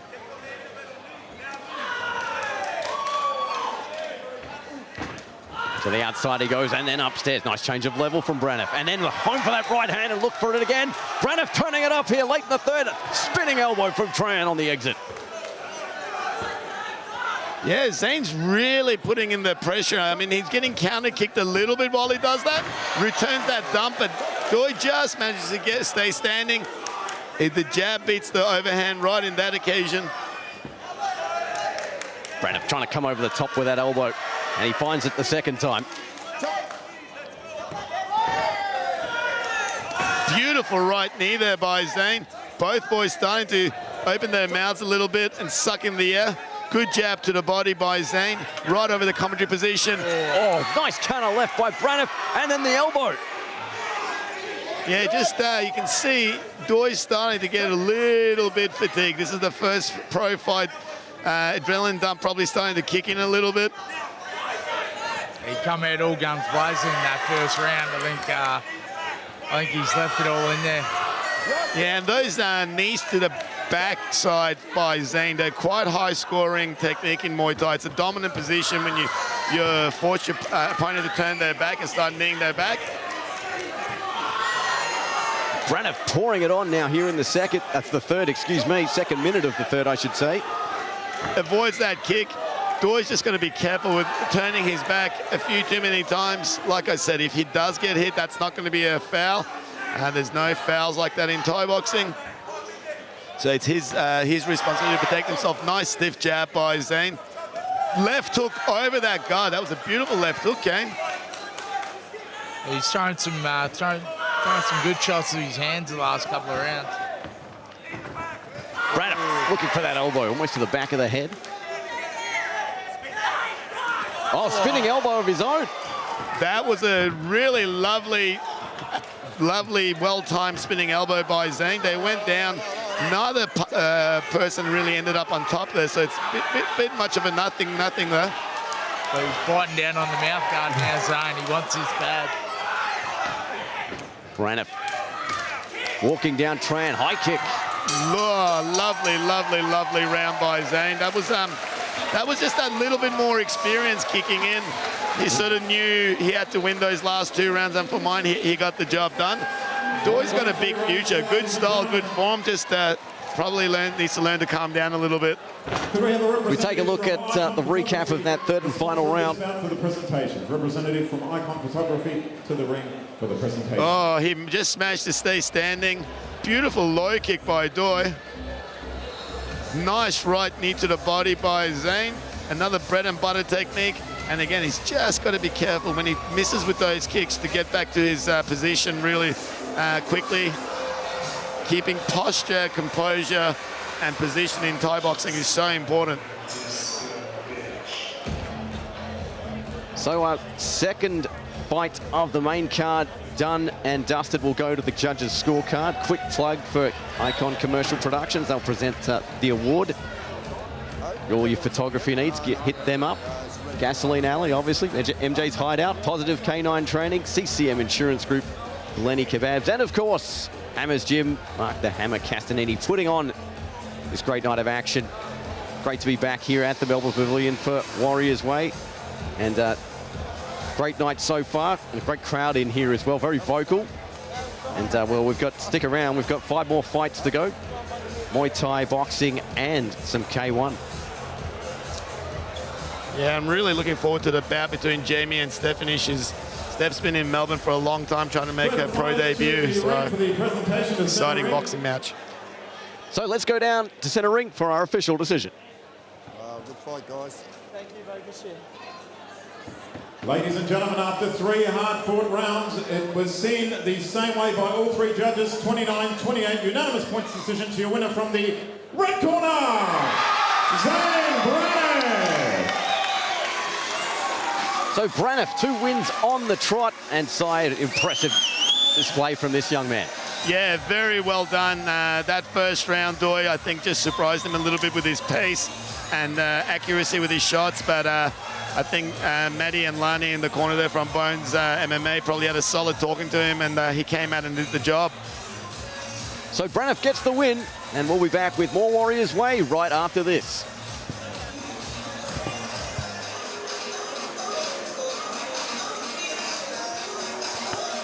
Sorry, Dad.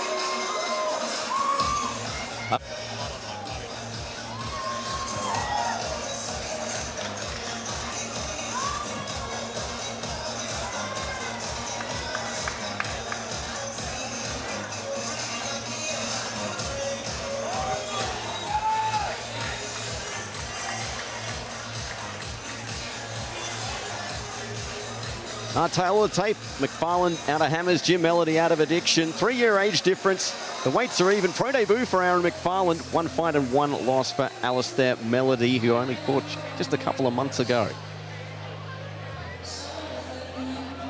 Our next contest, ladies and gentlemen, 3 by 2-minute rounds, full Thai rules in the 83-kilogram division.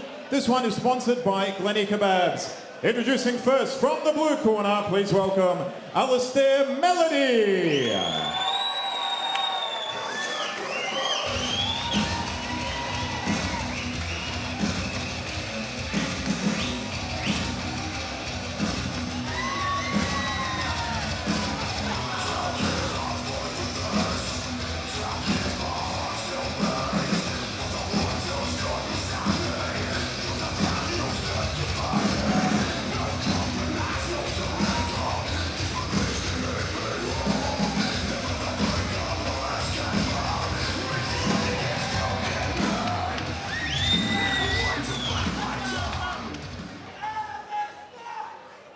And his opponent from the red corner, please welcome Aaron McFarlane.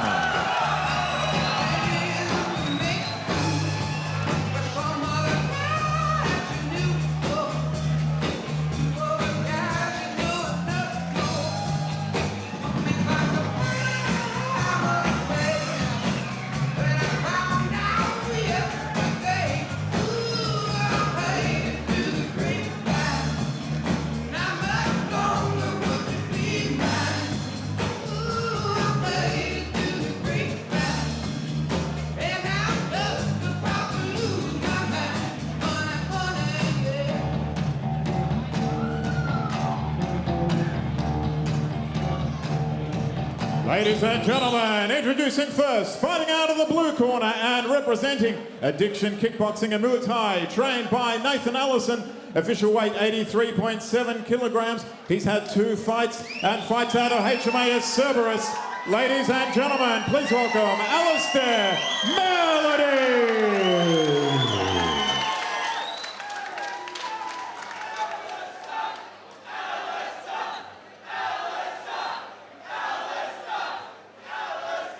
And his opponent, fighting out of the red corner, representing Hammer's Gym and trained by Mark Hammer Castagnini, official weight 83.8 kilograms. He's a Muay Thai style fighter, making his debut here tonight and fighting out of Kilsyth. Ladies and gentlemen, please welcome Aaron McFarlane.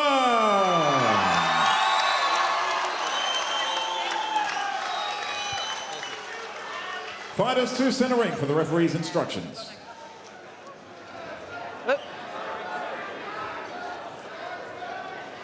Oh, you can do that first, yeah.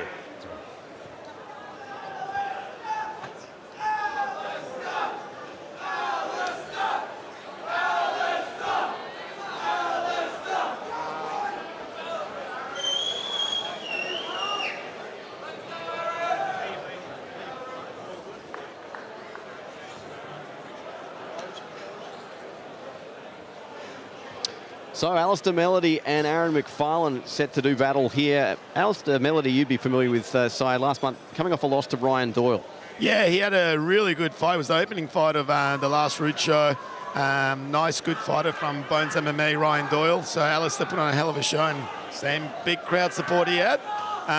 Just took the L on that night, but yeah, look, he put on a great showing. And he's facing a guy out of Hammer's Gym, Aaron McFarlane. Spoke to Hammer earlier in the week, and he said Aaron's one to look forward to technically.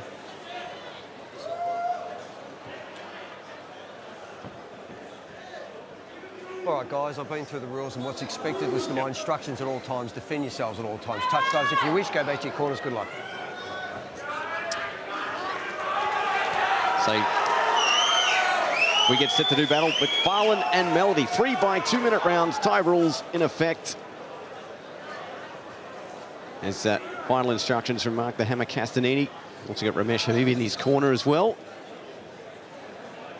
So this one should be quite the battle. That fight with Doyle, as I said, we were talking about earlier, so a very entertaining fight. I just thought Alistair probably had a little bit less of experience, but as you said, he really came to fight despite the difference in skill. Fight! Round one. That's round one. McFarlane in the red trunks, Melody in the blue.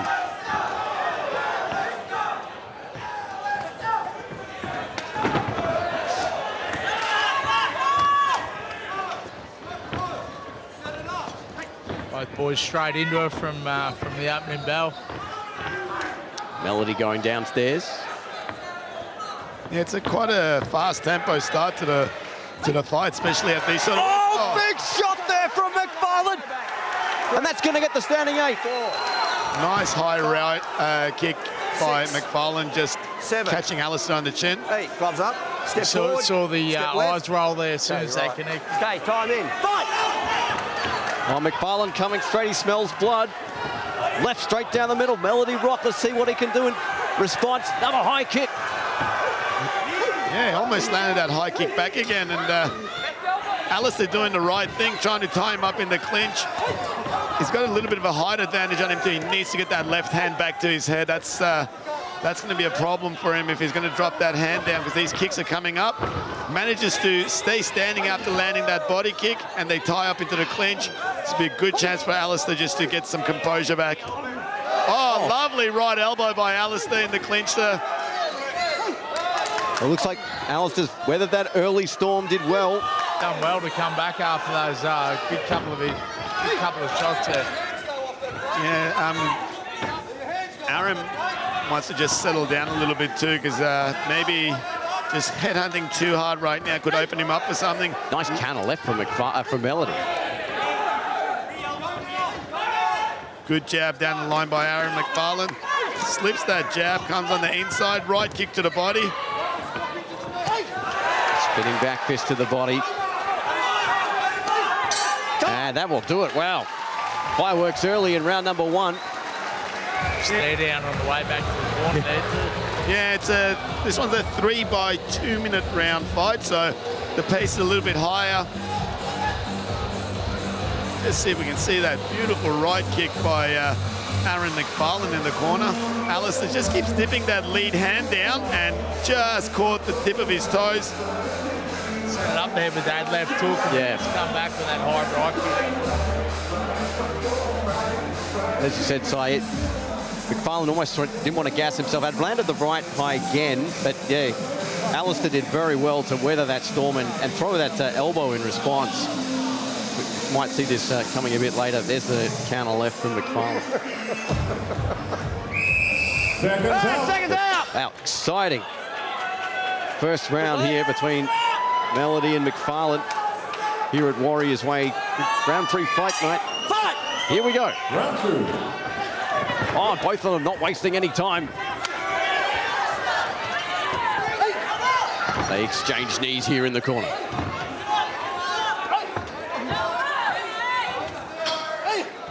Good couple of right knees there. Oh, nice left knee back by Alistair Melody.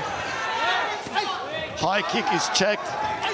Nice low kick by Aaron coming back through the middle. Left hook again by Alistair. He's landed that left hook over the right hand of Aaron a couple of times. Low kicks back, another left hook there. Great jab there from McFarlane. Aaron's coming out hot in this second round. Just couldn't finish that sweep. Good right knee by Aaron McFarlane, tied up in the corner, and right knee back by Alistair Melody, just fighting for that inside position, puts the attempted knee guard on. Aaron's trying to get those elbows through the guard of Alistair. Alistair's got the body lock, trying to keep his hips in to reduce the amount of space available to land those knees. Halfway through round number 2.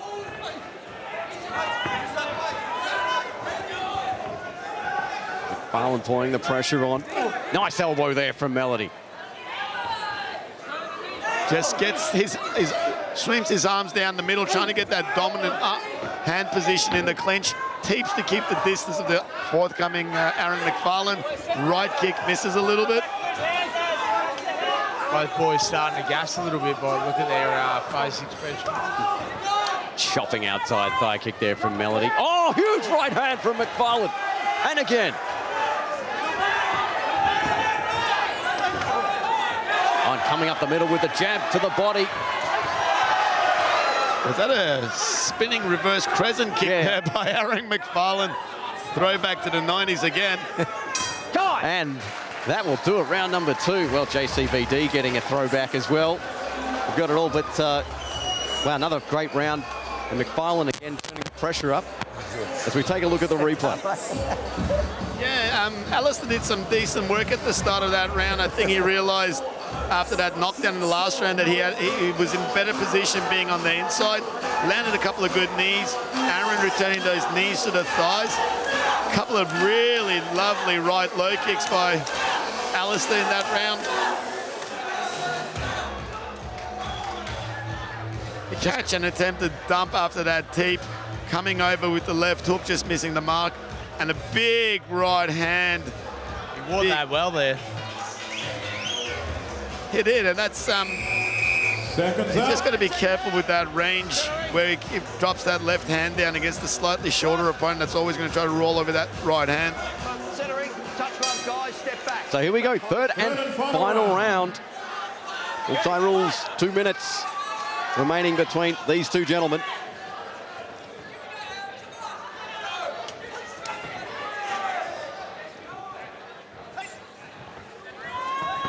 And Melody going to the outside of the thigh again. Spinning body kick there from McFarlane. Just a little short. Good left hook by Alistair. That's probably his 4th low kick that he's landed. Oh, that was a nice stiff right there from McFarlane. That lead arm, that lead hand of Alistair's. I want to get some gaffer tape and stick it up a little bit higher to his head. Letting that right hand sneak through a little bit. Oh, beautiful straight right from McFarlane. Good counter step-up elbow there from Melody, and he's got one in response. Right hand over the top, left body shot, and right low kick by Alistair. Just an inside low kick into the clinch, another low kick by Alistair there. Checks the low kick of McFarlane. Right low kick again, caught, and comes back with a right hand. Nicely done by Aaron. Halfway through round number 3. Nice change of level there from McFarlane, going upstairs, then to the body. It's a good, simple 1-2 through the middle. Another low kick returned by Alistair. Another low kick. Fall into the clinch there. Bit of a welder starting up on Alistair's left eye there. They exchanged knees in the clinch. And then exchanged elbows. Closing stages of this fight. And that will do it. To the judges we go again. Alistair Melody and Aaron McFarlane leaving it all in the center of the ring. Yeah, that 3rd round was probably Alistair's best of the 3 rounds. Landed some good low kicks in there. Presentation. Representative from the sponsor, Glennie Kebabs, to do the presentation. And Aaron started to really enjoy himself in that fight, catching that teep and countering to the body. And that simple, just nice, clean 1-2 down the line through the open guard of Melody for Aaron worked really well. Yeah, he was having good success with that through all those rounds. Alistair might have to do a bit of homework on those hands, where to hold them in defence. Got to thank a couple more of our sponsors here this evening, putting it on Warriors Way 25 Grand Prix Fright Night here at the Melbourne Pavilion. Glennie Kebabs, who will present this award, Gasoline Alley, Cafe Oji, Icon Commercial, CCM Insurance, MJ's Hideout, Positive Canine Training, and of course, Hammers Gym. Hope you're enjoying all the action at home. Stay tuned. Our main event of the evening, Dzhabar Askerov and Jonothan Aiulu will do battle K1 rules. 3 more fights, actually 4, I should say. That's the end of the Thai contingent of the card. Boxing and K1 to follow. All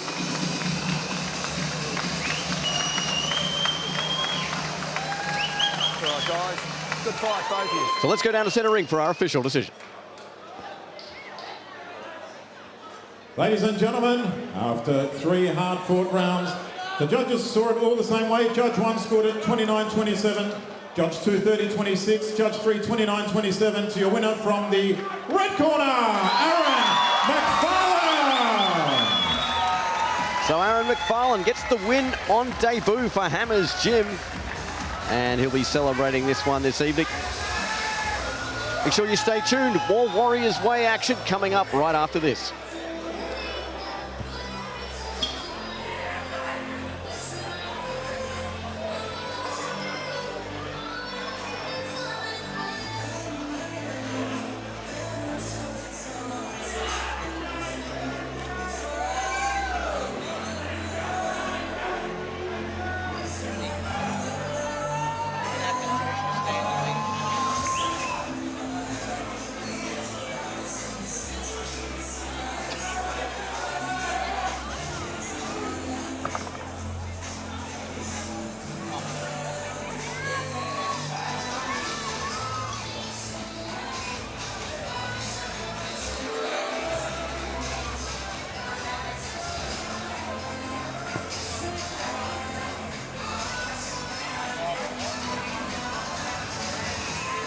Roll the tape. Conor Reid out of Westside Boxing up against Robert Lale. Toughen Up Boxing. 6-year age difference. The weight's even. And 2 fights, 2 losses for Robert Lale, pro. And Conor Reid with a dearth of amateur experience coming into this one. Our next bout, 4 by 3-minute rounds. This is a boxing bout, 58.9 kilogram weight division, and is proudly sponsored by Cafe Oggi. Introducing first from the blue corner, please welcome Robert Lale.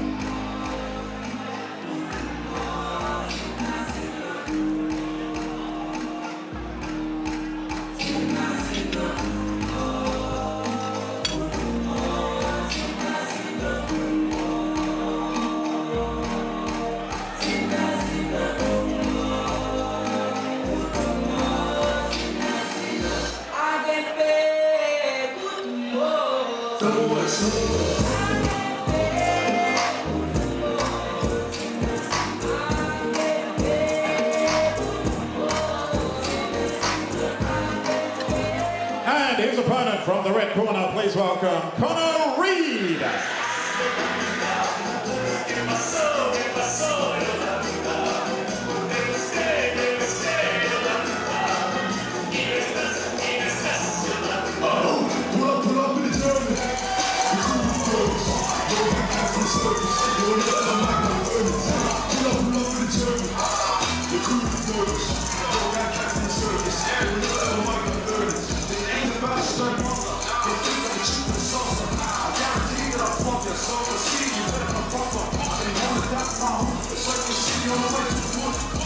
Introducing first, fighting out of the blue corner, representing Toughen Up Boxing and trained by Eli Mansour, official weight 58.8 kilograms. He's had 2 fights and fights out of Point Cook. Ladies and gentlemen, please welcome Robert Lale. And his opponent, fighting out of the red corner, representing Westside Boxing Club in South Australia. He's trained by Matt Reid and Rod Davis. Official weight 58 kilograms even. He's had 1 fight and he fights tonight out of Somerton Park, South Australia. Ladies and gentlemen, please welcome Conor Hercules Reid. Fighters to center ring for the referee's instructions. All right, gentlemen, we've been through the rules and what's expected. Listen to my instructions at all times. Defend yourselves at all times. Touch gloves if you wish. Go back to your corners. Good luck. So our first boxing bout of the card, Conor Reid versus Robert Lale here at Warriors Way 25. 4 by 3-minute rounds in this one, 58 kilos. Box. Reid in the white trunks with the gold trim, Lale in the straight white trunks. Legendary Barry Michael in the corner of Reid. Sure I'll be giving him some hot tips in this one. Probably be joining us ringside pretty shortly, I'd say so. With the microphone, I meant. Both men exchange lefts. Had a good amateur career, Conor Reid, too. I think he had 12 wins and 7 losses. So looking composed and getting off to a good start. For the Canalef on the exit there, Lale. Trained by Eli Mansour. Toughen Up Boxing, Jim. Yeah, the crew are Toughen Up. Put out some really good fighters. I've seen them pretty much on all the shows locally at the Pavilion recently, and a couple of big hitters in there. And no doubt Robert will be another one looking to make a name for himself against a really well-credentialed amateur opponent from South Australia. I've seen a couple of Robert's amateur fights in New Zealand before he moved to Australia. Really energetic, some wars in the amateur scene. Now, he's only just had the couple of pro fights. Oh, nice kick, body shot there from Reid. I'd like to see him keep his hands up a bit higher. Just keeping him around his waist. He's asking for one of Conor's shots. Reid slip under and come over the top. Reid's just controlling that center of the ring really well, just keeping his opponent on the outside. Keeping that distance well. He's coming in. He's got a nice technique, good jab. Not trying to overload with that right hand. Lale looking for that straight right. Comes down the middle with the jab now. I'd like to see Reid, he's sort of following him around the ring. I'd like to see him cutting off and herding him into that corner a bit more so he can let those shots go. Good for the body that time. 4 by 3 minute rounds in this bout. Oh, took that one on the gloves, I did, Reid, so no damage done. Oh. More of a slip. Oh, then a nice 2-1 on the exit there from Reid. Turned his back on him a little bit there and wore one in the back of the head. Slips under the jab, does Reid. With 10 seconds left in this first round. Getting a little bit untidy there, Lale, and he's moving around. Time! That'll do it. End of round number 1, feeling out process. And how do we see that one, gentlemen? I think Reid looked a lot more composed and was landing those shots. Wasn't throwing too many wild ones and just set it up the right way. Yeah, landed a few good clean jabs, landed that big body shot, landed a good straight jab to the body as well. Robert Lale is just kind of throwing a few sort of Hail Mary shots, and a few times there he's lost his balance and turned his back. But like Kane said, just want to see Conor just start to cut him off a little bit better next round and start to score. Yeah, he seemed to be following him around just that circle, that whole round. Seconds out, come on. So we get set for round number 2, 4 by 3 minute rounds. Boxing Round 2. here on offer at Warriors Way. First of 2 boxing bouts. Ladies will be up after this one. Reid and Lale doing battle here at centre ring. Beautiful left hook thrown by Conor Reid there. Just gets underneath that overhand right. He's got some good body movement. He's throwing, he's got a good kit of punches. Look at this kid.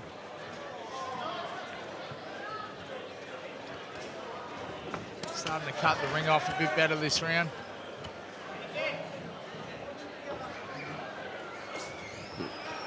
That one was just a little short there from Lale. Oh, nice change of level. I'm not sure if that was a slip. Yeah, it looks like it was. Yeah, went down to the body really well with that right hand and came over the top with the left hook. He's been changing his level quite a bit this round, just seeing how his opponent reacts. It's gone to southpaw. Reid trying to come up the middle.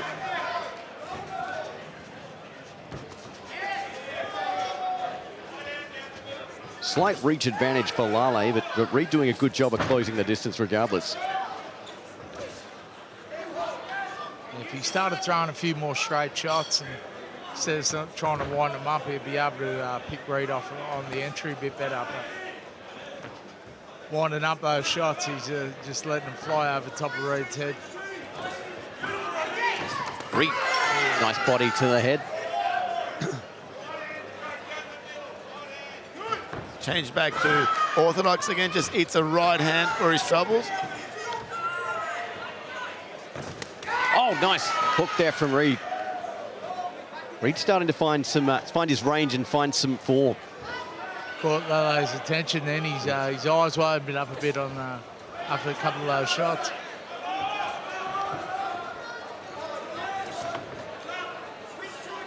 Sort of reaching out with that jab is Lale. Feinting, seeing how his opponent reacts. When he goes southpaw, I think he's just trying to time that backhand to catch him on the way in, and Conor's wise to it. Oh, beautiful dips out to the outside, right hand, left hook. Well, I think Lale was a bit hurt off that one. Looks to be okay now, but the change of level from Reid so far has been outstanding. And again, over the top with the right. Oh, he caught him right behind the ear. And that's going to draw the count. 5, 8, yeah, I know. 6, 7, 8. Okay. Lost the mouth guard there. I think it's in the third row somewhere. One of the trainers ran around to grab it. Okay, you right? That right to the body, tight left end. hook back over the top was the shot. It was beautifully done. And well, that'll do it for round number bell. 2. Yeah, Conor Reid closing out that round strong. Conor Reid just had the tidier punches there, didn't he, Ken, in that round? And I think he'd started to go to his body a little bit. Yeah, he's controlling that distance. Every time Lale's trying to lunge in to grab onto him, he's stepping back, giving himself that distance. If you're LA Munson, what's your message for Robert Lale? Mate, keep those hands up and start throwing some straight punches. Stop trying to wind everything up. I was going to put you on record there, mate, just to put the pressure on. Well, I mean, he's losing his range advantage by throwing him so wide and loopy. And, you know, Conor Reid's an experienced guy, and he's seeing those shots coming and just dipping underneath them, just stepping back out of the way. Even with the jab, he seems to be overextending. It's sort of telegraphed. But round number 3, 4 by 3-minute rounds. Warriors weigh 25.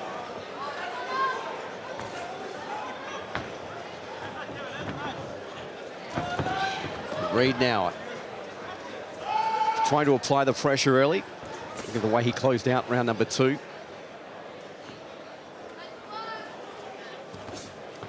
Just trying to tap that lead hand down to Lale so he can roll that right hand down the pipe.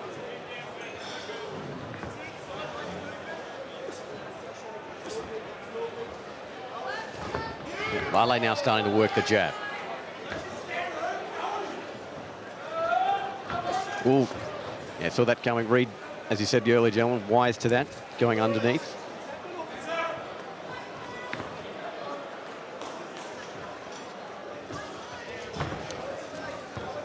Reid trying to throw his own overhand right there. Reid's had better success when he's gone to the body first. Lale sort of lays back off those shots kind of easily, but once he goes to the body first, it kind of gets his attention. He's getting closer and closer as the time goes. Weaves beautifully, comes back with his left hook. Just needs to settle down a bit, Reid. I think he's tasting that KO, so he's sort of starting to settle up. It'll come.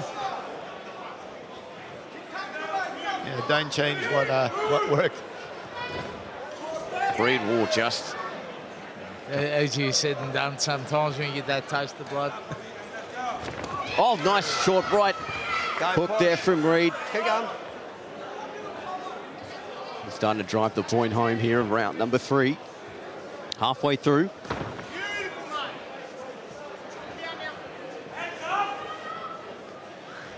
Lale's been circling to his left that whole night. I'd like to see Reid just cut that off and step over. Set him up perfect. He's walking straight onto that right hand all night. Reid now. Oh, I think it was more of a slip. Did connect, but just slip again. As Reid now, as we said, trying to force the reaction. Again, Lale just throwing that straight 1-2.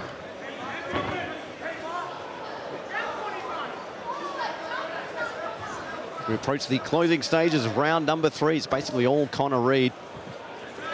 Chopping right hand there from Lale. Oh, that was a nice left. 10 seconds. Reid now maybe looking to pile it on at the end of the round. Why not? He had the success. There he goes. 3 to close there. Nice 1-2, and then the hook at the end. Conor Reid forcing the issue at the end of the round there, Kane. Yeah, mate. Conor Reid's just the more credentialed fighter, mate. He's looking neat and tidy out there and setting things up well.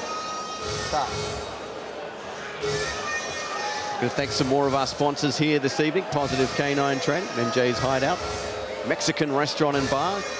Doing pretty good empanada. I have been there. Plenty Kebabs, another fine provider of culinary delights. Icon Commercial, Cafe Oji, long-time sponsor of Warriors Way, CCM Insurance Group, and of course Gasoline Alley. Thank them for their long-term sponsorship of Warriors Way. Warriors Way 25 Grand Prix Fight Night here live from the Melbourne Pavilion. And has delivered in spades this evening again from Hammer and crew.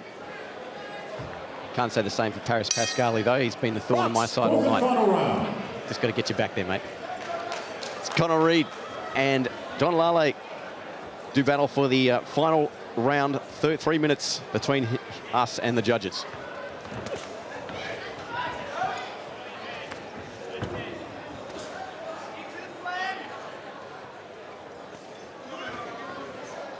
Keeping his hands up a bit more at the start of this round, Lalo.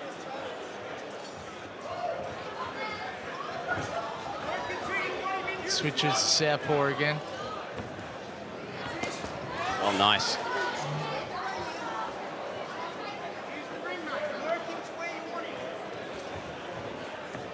Reid going to the body that time.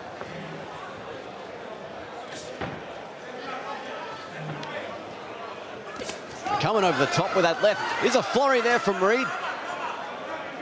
Couple connected. Yeah, did well to get out of the trouble there, but eats a right hand when he goes to that southpaw stance down the line. Good jab to the body by Conor Reid. Like to see him use that a bit more. I can see he's set those other shots up, that overhand right and that return with that left hook. Yeah, for sure. Bang into the body and then try to bring up upstairs.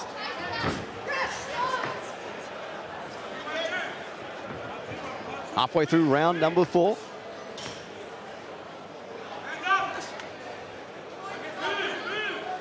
Reid now controlling the center of the ring, as he has done for most of the fight. Struggling a bit, Reid, to get those shots off. The unorthodox of Lalo's playing on his mind a little bit, I think. Oh. Nice overhand left hook. Reid to the body again. Oh, nice. As you said, level change right on the button there from Conor Reid. Lalo's corner screaming to get his hands up. Going back to keeping him around his waist again.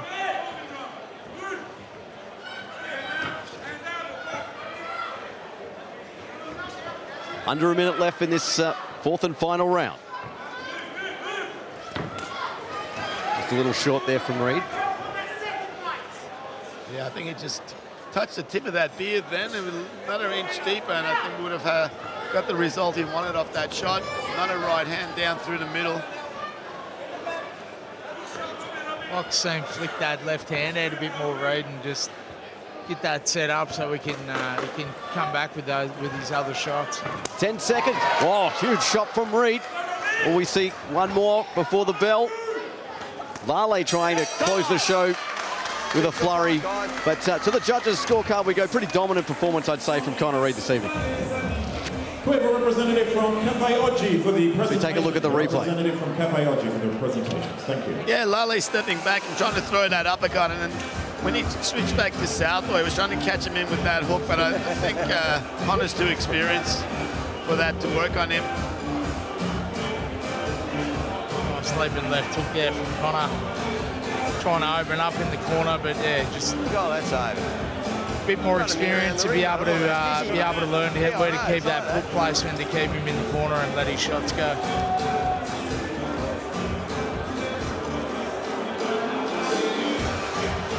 So one more boxing bout to come here tonight at Warriors Way. The ladies are up next. But Conor Reid and Robert Lale will go to the judges. And don't forget about our main event of the evening. Dzhabar Askerov and Jonothan Aiulu will do battle K1 rules. And main event here at Warriors Way 25 Grand Prix Fight Night at the Melbourne Pavilion.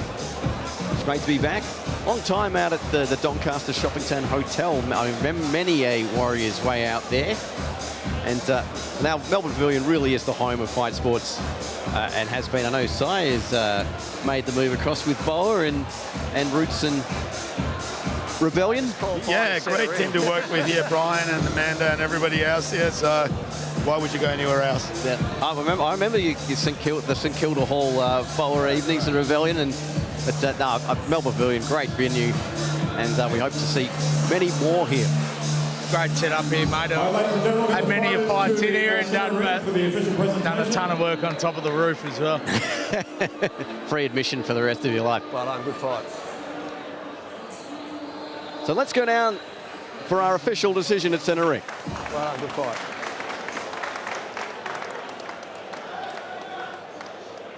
Ladies and gentlemen, the judges saw it all the same way. 40-35, unanimous points decision to your winner from the red corner, Conor Reed.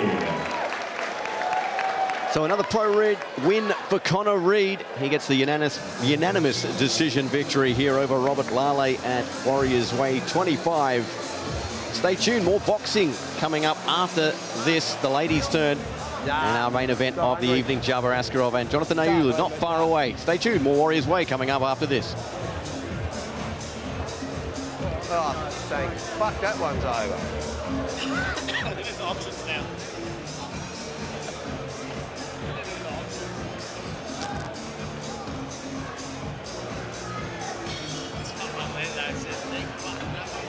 Last time I was here with the boxing, the roof started leaking. You know, I've been fixing roof leaks for fucking 10 years. I think it was like 6 weeks ago, and I'm like, oh, there goes Candy. Do I need to move? I sure tap that many fucking things.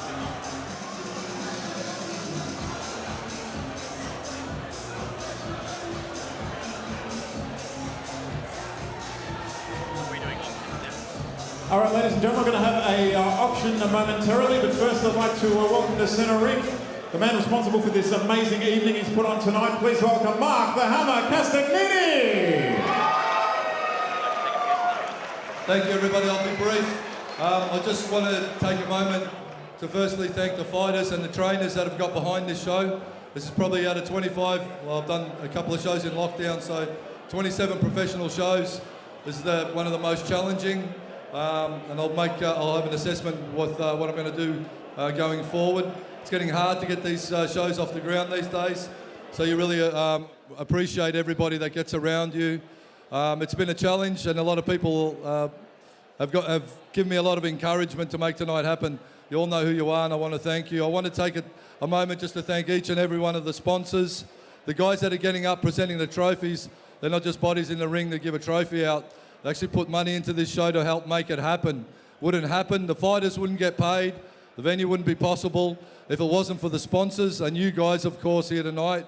So honestly, from the bottom of my heart, I want to take a moment just to thank each and every one of you for coming and supporting not only myself, but all the fighters and the camps that make this possible. Thank you very much. We hope we can grow further and bring better shows in the future.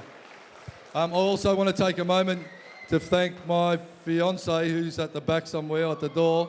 She puts up with a lot of shit and helps with a lot of stuff in the background.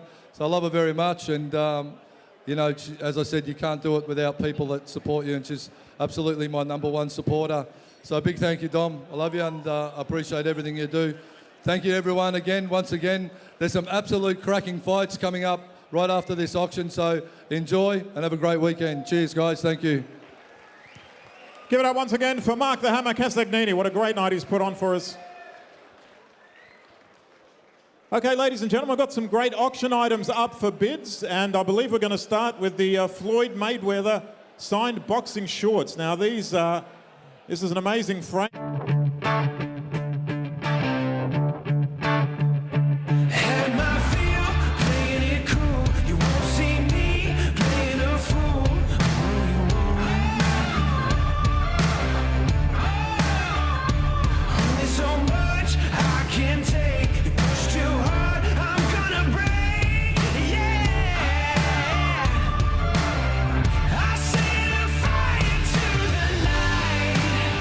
Just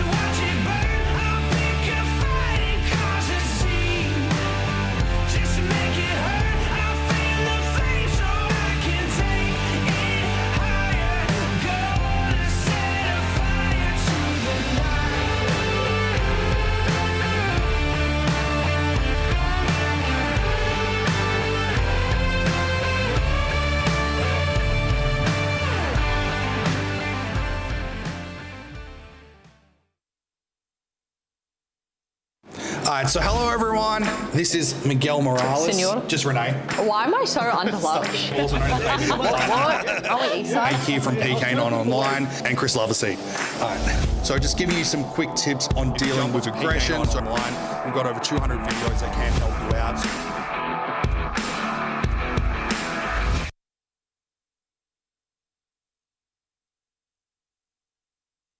Stick your hand up so we can see you. 750 at the back.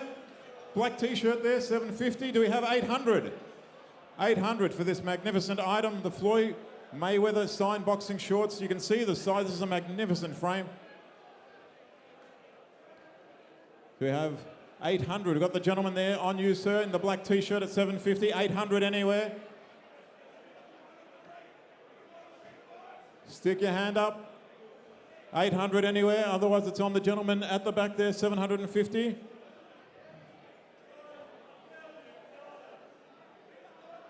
Okay, we'll have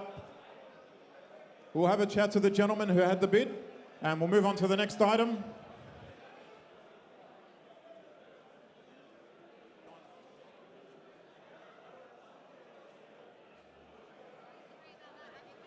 Our next item is the Mike Tyson signed boxing glove, presented in a deluxe timber frame. So we'll get this one around the ring.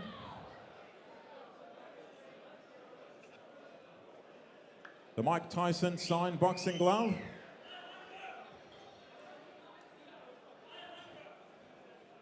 $900. Gentleman there in the hat, $900.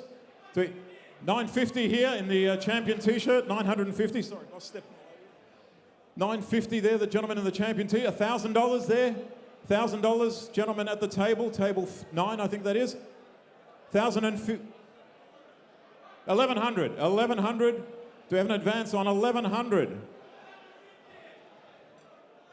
$1,150, back on you, sir, the gentleman in the champion t-shirt. 1150. Any advance, gentleman there? $1,200. $1,200. $1,250 at the back. $1,300. $1,350, the guy in the champion t-shirt. $1,350. $14. $15. $1,500. $1,500. $1,550. $16. $17. $1,700. That gentleman really wants it. Champion t-shirt. $2,000. $2,000, championed by t-shirt, championed by nature. $2,000.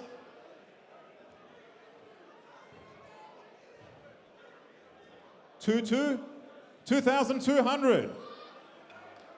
All done, all finished. Any advance on $2,200? Going.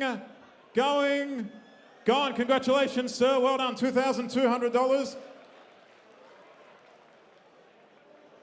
That is a great effort. All right, our final auction item up for bids is the Conor McGregor signed UFC glove, and you can see this one presented in the deluxe timber frame. Conor McGregor signed UFC glove. Do we have $500 to start things off on this one? $500 anywhere? Gentleman there at the back, $500. $550 anywhere? $550, the champion's back. The champ is here. The champ is here. $600.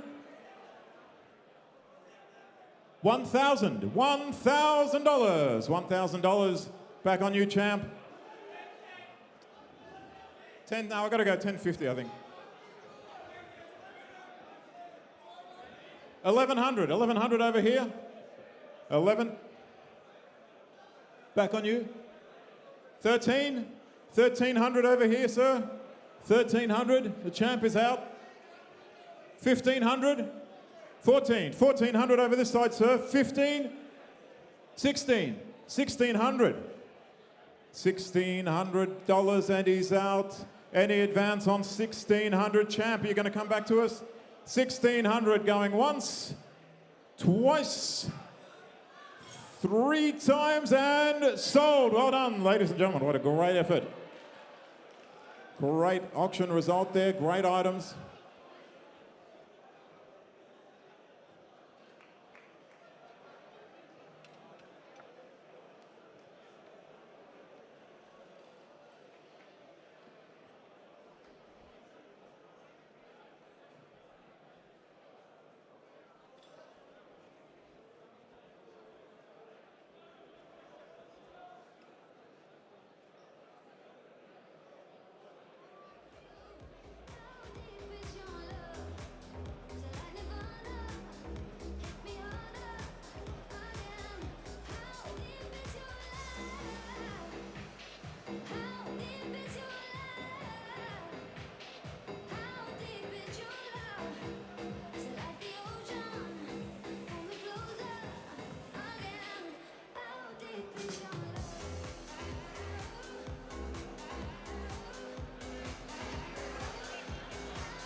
Bevel, judges and referees and officials to ringside. Back to ringside, judges and officials back to ringside. Thank you.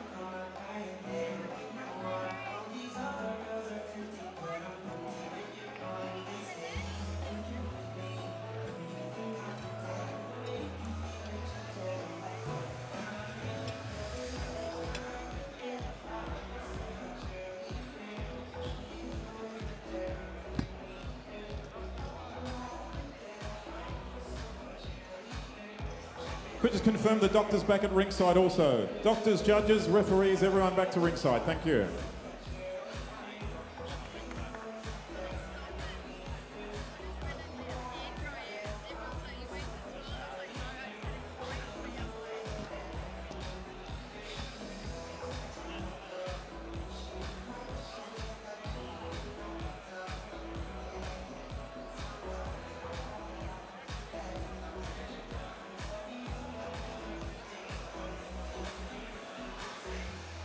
Tail of the tape, brought to you by Warriors Way, GP Fight Night. The ages are even, the weights are even. Pro boxing debut for Steph, and for Jamie Edenden, her second boxing fight. Had a win over Sarah Collins just a couple of months ago.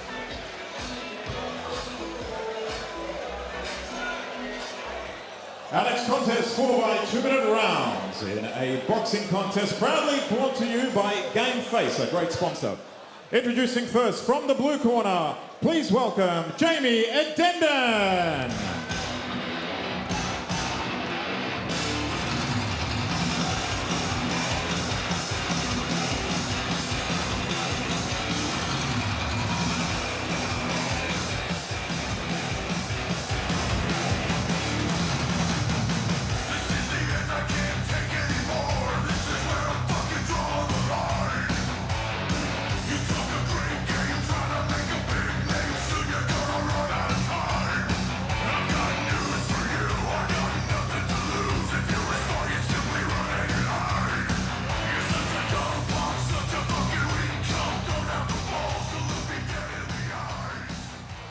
And her opponent from the red corner, please welcome Stephanie Mfongwot.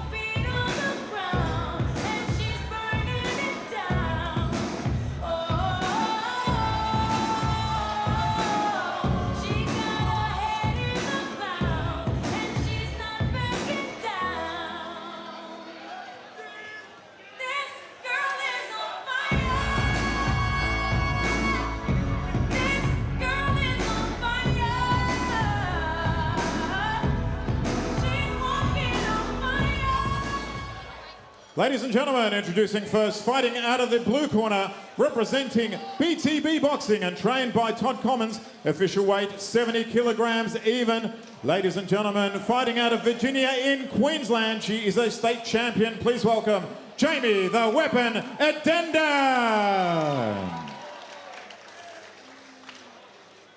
And her opponent, fighting out of the red corner, representing the North Melbourne Boxing Club, trained by Steve Stenborg, official weight 70.2 kilograms, making her pro debut. She's a multi-time state and national champion. Please welcome Stephanie the Maverick Mfongwot.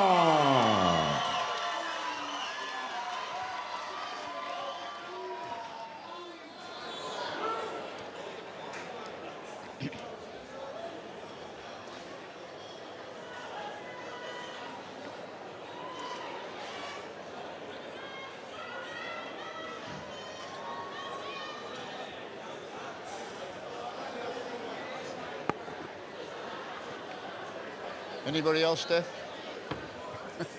Okay, ladies, spoken to you both in the back room. You're both aware of the rules? You have no questions? No. Okay, I caution both of you now, obey my commands at all times and protect yourselves at all times, all right? Touch them up, good luck. Good luck.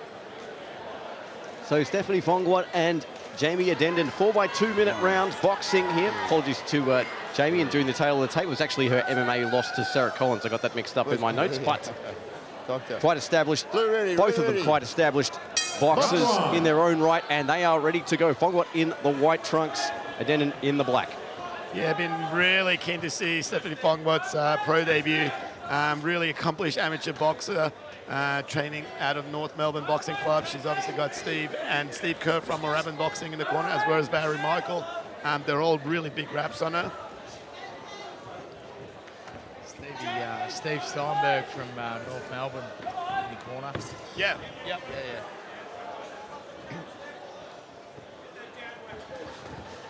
Yeah. 4x2 minute rounds in this one. Then K1 to follow after this. Just a bit of a feeling out process to start round number one. Lovely jab by Steph down the line there.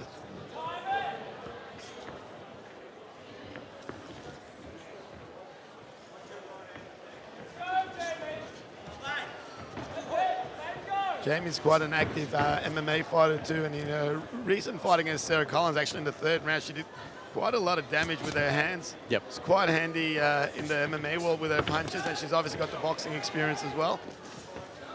You can see the difference in styles with Jamie being a bit more flat-footed and sitting down a bit more, and Mfongwot up on the toes, bouncing around with that amateur sort of style.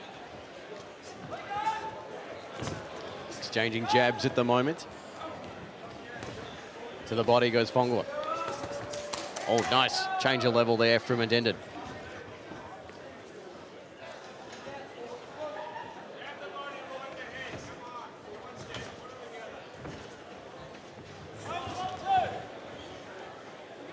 Barry Michael from the corner there, yelling out the orders to Stephanie.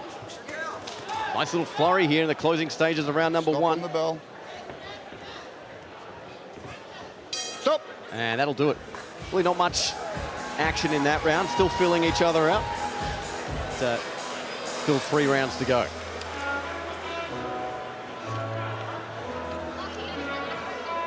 Again, we thank our sponsors for this evening's proceedings: Glenny Kebabs, Gasoline Alley, MJ's Hideout, Positive K9 Training, Icon Commercial, Cafe Oji, CCM Insurance Group, and of course, Hammers Gym. Some pretty interesting prices at the auction during the break. I was going to say that's about my 1 week's rent, or probably actually my whole year's rent for some of those items. Should we take a look at the replay? Yeah, good jab to the body by Steph there. She's using her footwork really well to get out of trouble, landing that lead left hook as Jamie comes in. Seconds up.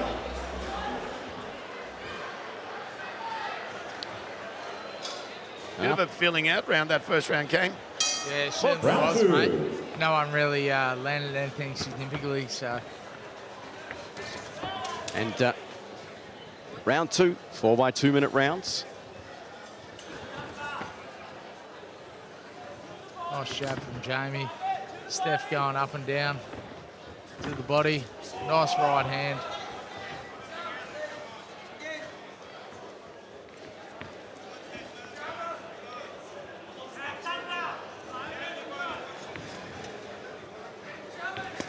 Nice. Nice body shot from Steph. Beautiful up jab too, just to follow up. It's really composed. Mfongwot, originally from Cameroon, moved to Australia in 2009. An Australian citizen for many years and very active on the amateur scene.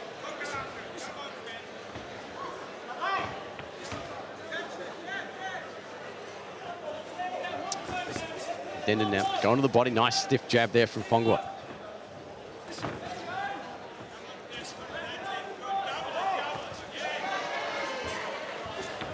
Nice exchange of jabs from both ladies. She's open for that right hand, Jamie. She's bringing that lead hand back pretty low. Like to see Steph come in, set one up top, and go to the body and roll that right hand over. Yeah, she's setting that up, isn't she, Kane? She's throwing a lot of those jabs and crosses low to the body, and I think it's eventually going to start coming back up top. Jamie doesn't wise up to it. And her jab just beats Jamie to the punch.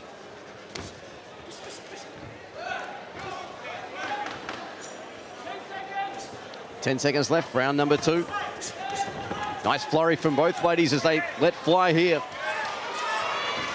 Oh, nice right to close the round out there from Mfongwot. Good right hand by Steph to close the round off. In that last 30 seconds, we saw a bit more of the tempo starting to increase. I'd expect that in the next round to start with as well. Yeah, good right hand landing there by Steph early in the fight, and then a right straight to the body. Her defense has been excellent. I don't think, other than the occasional jab, Jamie's really landed much on her.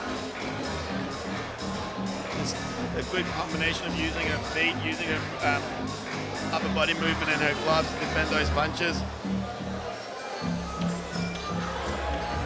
You can see the difference in styles with the amateur boxing style and the kickboxing MMA sort of style, and where they're bringing their hands back and so forth. Seconds out. So round number 3, Stephanie Mfongwot, Jamie Edenden here at Warriors Way 25 Grand Prix Fight Night at the Melbourne Pavilion. Great crowd in here this evening. And let's see what both these ladies bring in round number 3.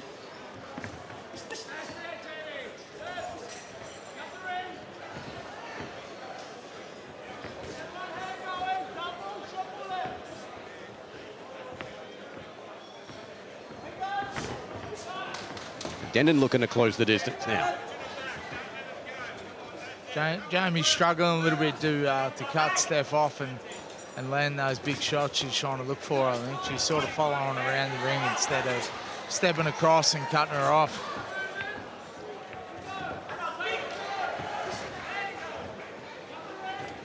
Oh, nice looping left lead hook there from Mfongwot.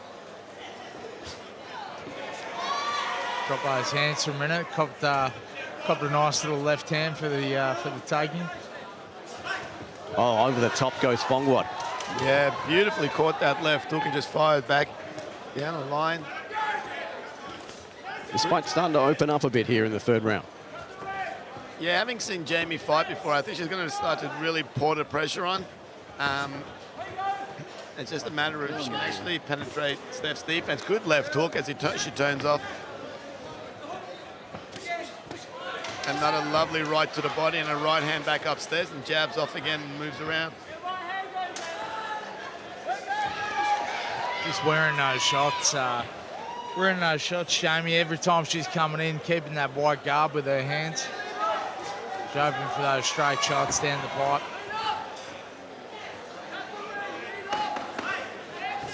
Ten seconds left in round number 3. And Edenden now with a flurry. Stop. And again, we go to the end of the round. And one more round left here between these two.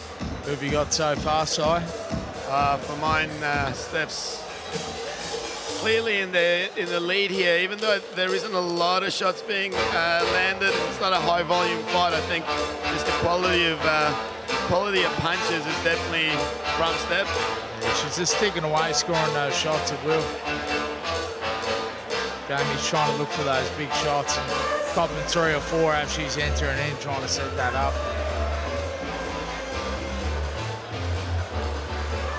Good defense from Steph too. She's not letting too many get through that guard. Yeah, and that's I think the big difference in the boxing experience versus the, like you said, the MMA, Muay Thai, kickboxing style of punching. Is that she's able to stay in the pocket and counter those shots without getting touched. Fourth and final round between Jamie Edenden and Stephanie Mfongwot. Edenden going to the body to start.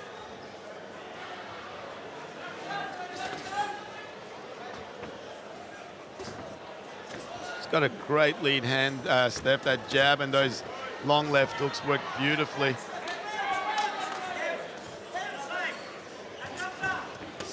To the body again. Nice exchange from Jamie there.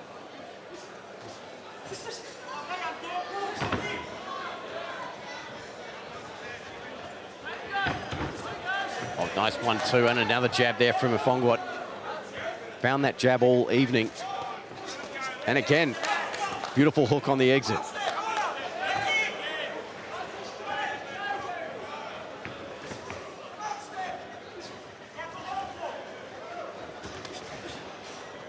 Just that wide guard from Jamie. She's just leaving herself open. Every time she's coming in, she's getting picked off by Steph with that nice straight jab she's got.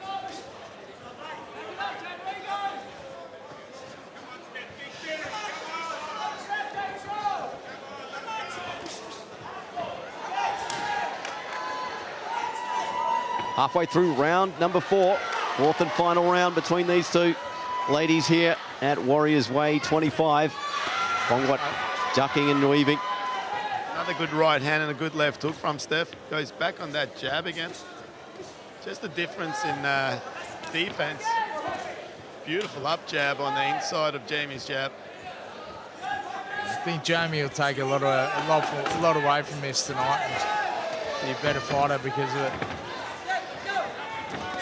Edenden trying to close out the fight on a high note, and that will do it. We'll go to the judges' scorecard. Can we have a representative from the sponsor Game Face for the presentation as a representative from Game Face to the ring and for the presentation.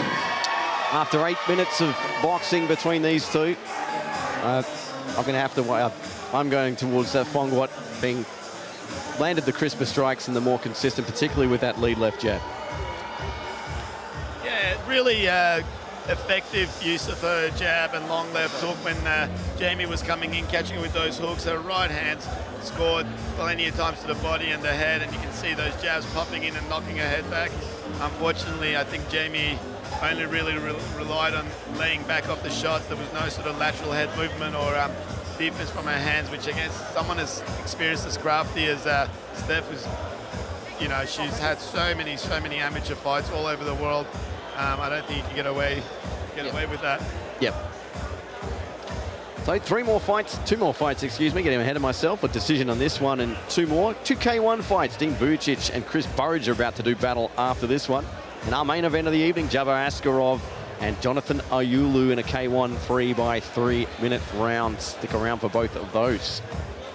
Barry and both the Steves in that corner look pretty happy with that performance. So I know they've been waiting for a long time to get her into the ring for her pro debut. So it's good to get it done, and hopefully it's on to bigger and better things for her. So let's go down to center ring for our official decision.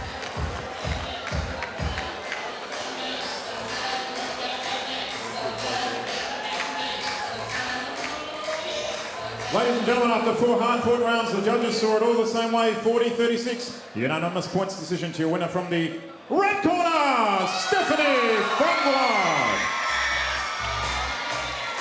So Steph Mfongwot gets her pro debut win here at Warriors Way over Jamie Edenden. And a great showing from her, and look forward to bigger and better things as well as her pro career continues. A good showing from Jamie, and she'll be back stronger as well. Warriors Way 25 Grand Prix edition. We'll be back with more just after this.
Taylor tape for this K1 battle.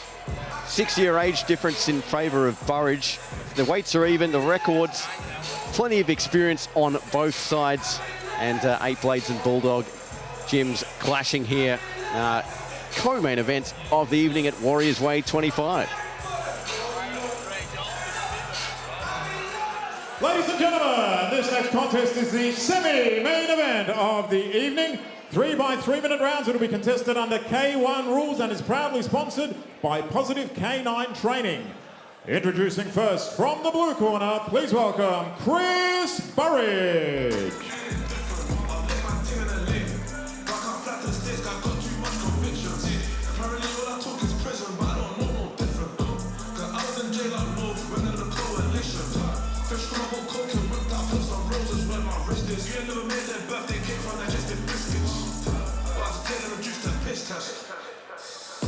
Every day I look up to the Lord, get thanks for all this littless. Come on, fresh out the system, gymnast. Whether it's smoke or jewels, there's one with a camera on me, not the one from Dipset. I still can't miss pleasure in business, sorry, princess. I got a long way from broke days, I got to work and fix it. And his opponent from the red corner, please welcome Dean Vujic.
Ladies and gentlemen, our next contest, 3 by 3 minute rounds contested under K1 rules.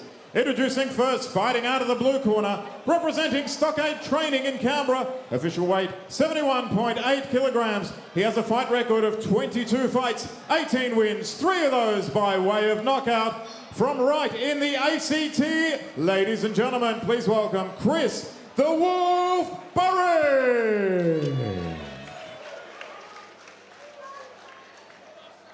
And his opponent, fighting out of the red corner, representing 8 Blade and trained by Dom Leone. Official weight 71.6 kilograms. He's had 12 fights, 9 wins from those, 1 of those by way of knockout. Fighting out of the western suburbs, please welcome Dean Vujic.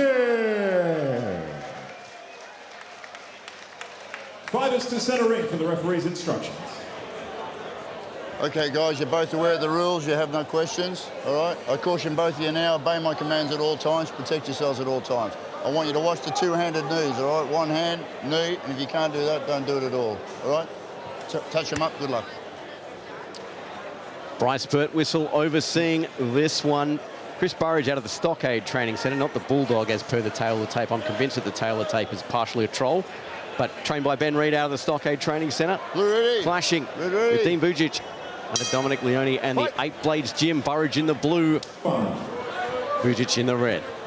Yeah, Benny Reid runs the Bulldog Gym in Canberra, but young Chris Burridge is actually from Stockade, and Ben trains the fighters there, so that's where maybe some of the confusion is. Yep.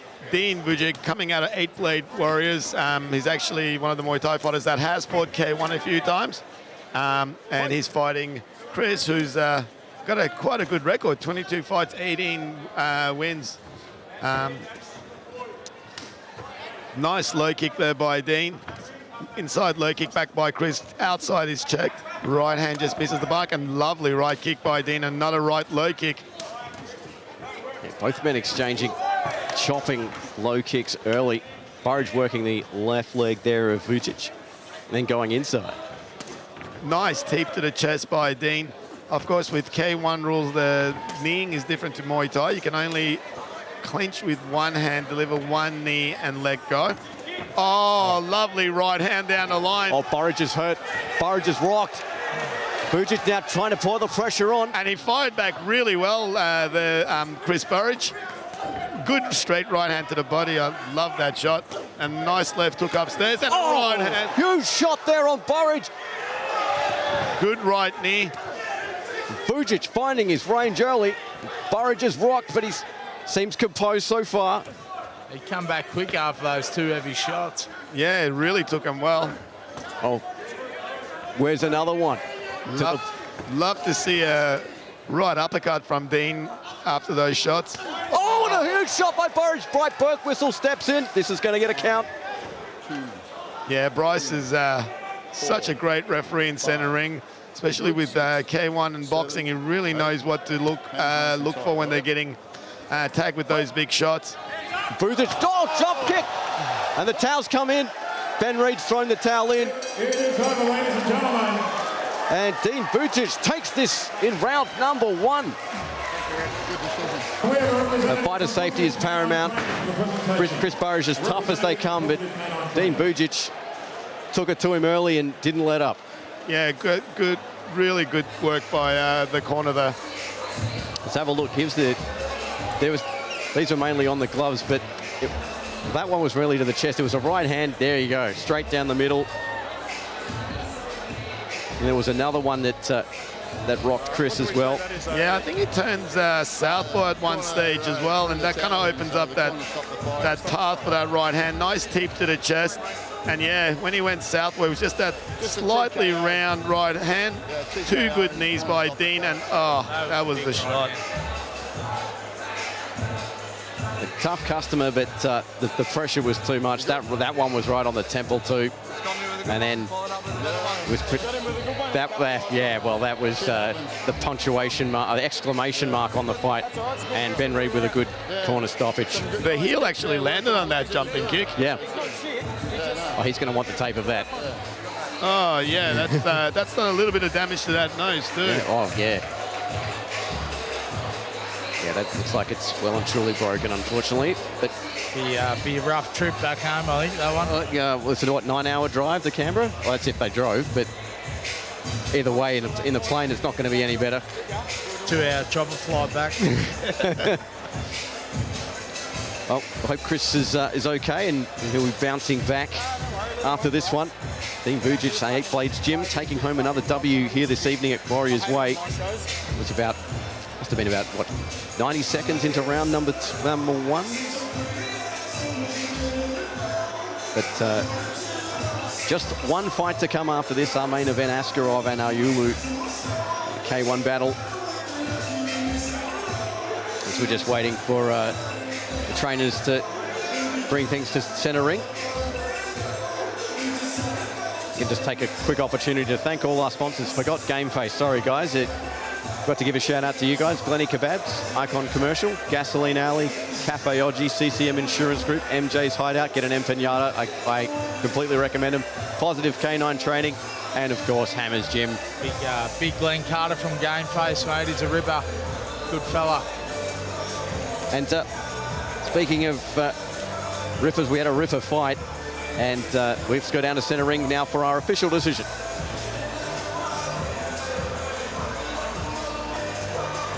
Ladies and gentlemen, by a blue corner stoppage in round 1, your winner from the red corner, Dean Vujic.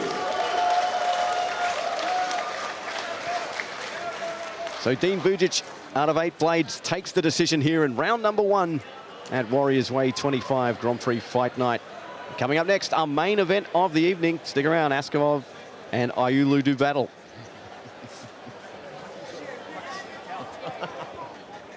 Yeah.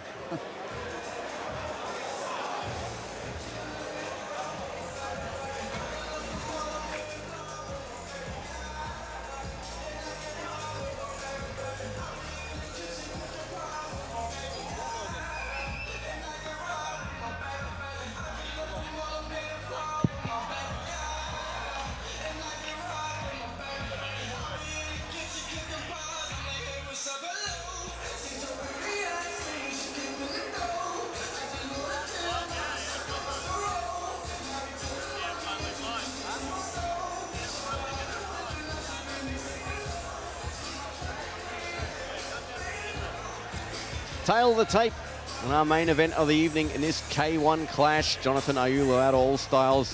Askerov, storied career in the K1 and kickboxing scene. The weights are even, the records, well, as you can see, Askerov fought a who's who of K1 and kickboxing around the world. Jonothan Aiulu, young up-and-coming youngster, plenty of experience though. And both of them set for main event action here at Warriors Way 25, GP Fight Night. Ladies and gentlemen, just before we get into our main event, just a shout out and thank you to our judges and officials. Our judges tonight have been Jeff Eddy, Matt Thin, Shane Byrne. Our referees have been Mark Cook and Bryce Birdwhistle. Doctors at ringside have been Doctors Chris Barnes and Daniel Liu. Timekeeper tonight has been Nigel Wilson and our recorder has been Jack Swift. So a huge thank you to all of those judges and officials for tonight. All right, ladies and gentlemen, it is now time for the main event of the evening. Melbourne Pavilion, we are live. K1 rules, 3 by 3 minute rounds. This one is proudly sponsored by MJ's Hideout and Mexican Bar. Introducing first, from the blue corner, please welcome Jonothan Aiulu.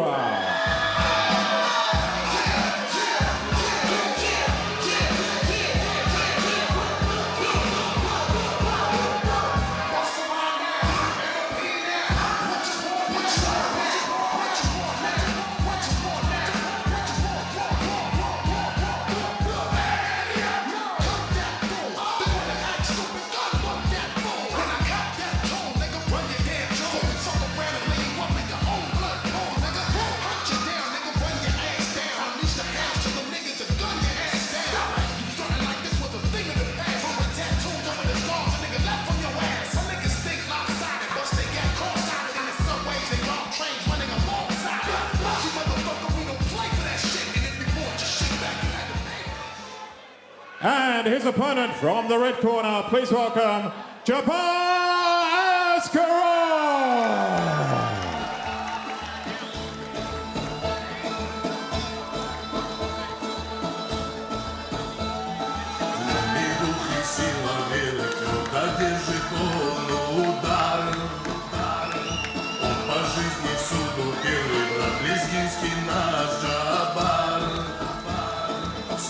Дом наш Дагестан не боится, как и прежде, бойцов из разных стран.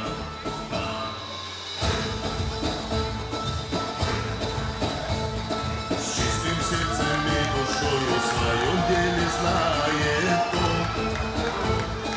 Не клонится головою, он отважный, как орел. Не пугает его страх, он угрозам вслед смеется, ведь хранит его Аллах.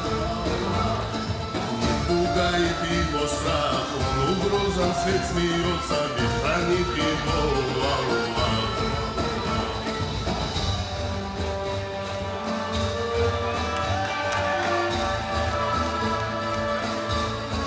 Ladies and gentlemen, this is the main event of the evening. 3 by 3 minute rounds contested under K1 rules. Introducing first, fighting out of the blue corner and representing All Styles Gym in Queensland. Trained by Curtis Pegararo, official weight 69.5 kilograms. He's a Muay Thai style fighter. 29 fights, 25 wins, 14 of those by way of knockout. Fighting out of Ipswich in Queensland. Ladies and gentlemen, please welcome the prodigy, Jonothan Aiulu.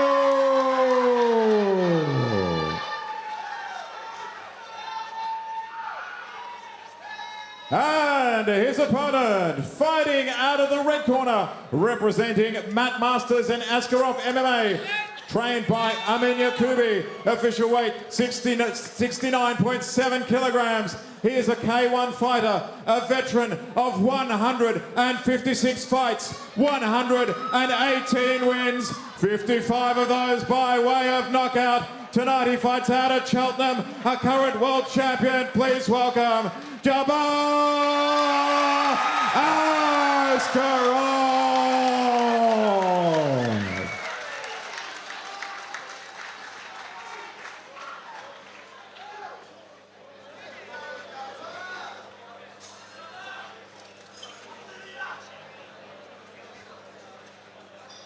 When the action gets underway, your referee will be Mark Cook.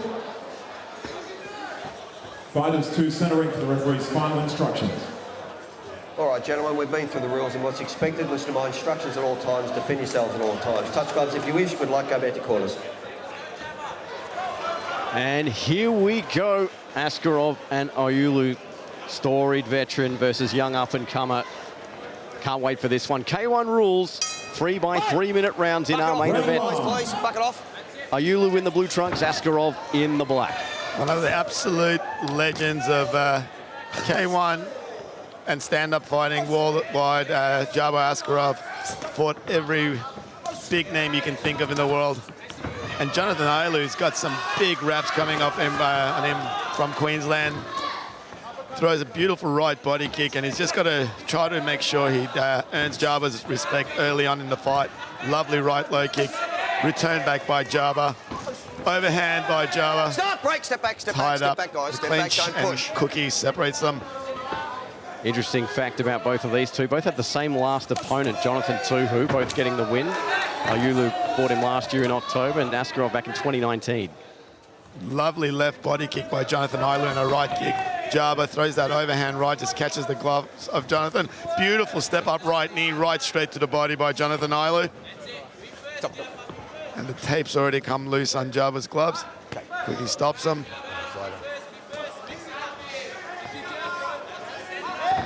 Beautiful left body kick again by Jonothan. Left hook, right hand. Right low kick by Dzhabar coming back. Into the body again goes Aiulu. Oh, beautiful counter left there. Wasn't far off from Askerov.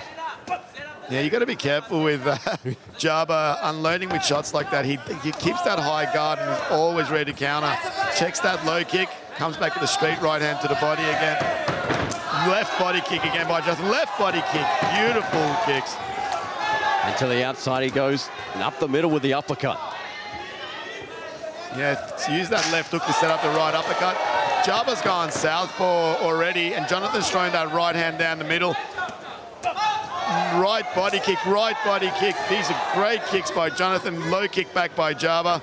Right body kick again. Right hand over the top. Aiulu bringing the work rate here. See the arms there of Askerov red already. Everything's ready. Yeah. Lead leg, body. That low kick returned by Dzhabar from ringside. The power of Dzhabar. Jonathan checks it, hits the right hand. Looks like a stoppage now. The tape's just come loose. You can already see Djabar's body's that's it. Okay, marked right, up, go. really red from those kicks. Not a right kick. I'm fairly certain that Aiulu's already earned the respect. Look at the work rate and a step up knee. Stop, break, step back, step back, step back, step back. Hey. Started the fight at a cracking pace. Come out firing. Those low kicks by Dzhabar, absolutely sensational. Another left hook, right uppercut by Jonathan Aiulu. Break it, listen. And that's the end of a fantastic first round from both of these guys. Sorry, go ahead, Tom. Have a look at the welts on the body of Dzhabar Askerov. He was hitting those left kicks when he was in the orthodox position, which is what's the most opening for the kicks. And then when he changed his southpaw against orthodox, opened up the right body kicks from Jonathan Aiulu. Jonathan, being an experienced Muay Thai fighter, the weapon against the southpaw is the right kick, and he did it beautifully. But Dzhabar just defends, and he's ready to fire back. If there's an opening, Dzhabar will get it, and he did land a few really strong low kicks of his own towards the middle of that corner.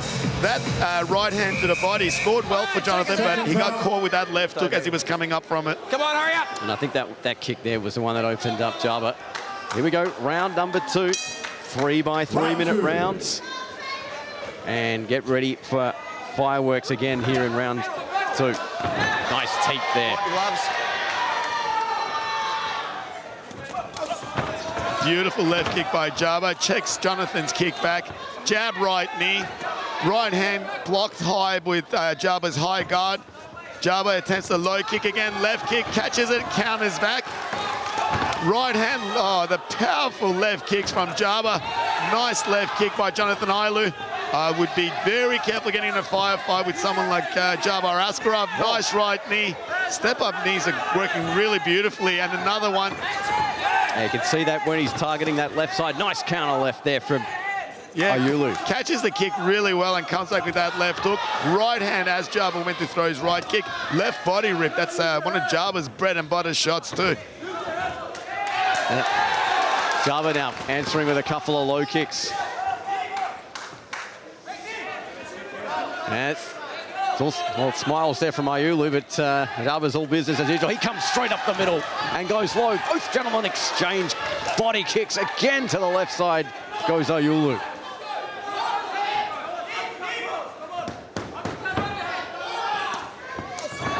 Shopping outside thigh kick, and Askerov comes right up the middle with that straight right again. Jono's checking those kicks really well. And then again, that left hook, right uppercut, and right knees to the body. He's wary of Djabar's low kicks. Catches him with a left hook as Dzhabar goes for that outside left kick. But this is Dzhabar time when he's pouring it on. You have to start kicking him again, giving him something to worry about. Nice teep by Dzhabar. Left kick high by Jonothan Aiulu. Straight down the middle, and Askerov now changing up the levels. And a knee. And that one was low as well. Accidental, no damage done. And we're back to it. Oh, not far away with that leading left.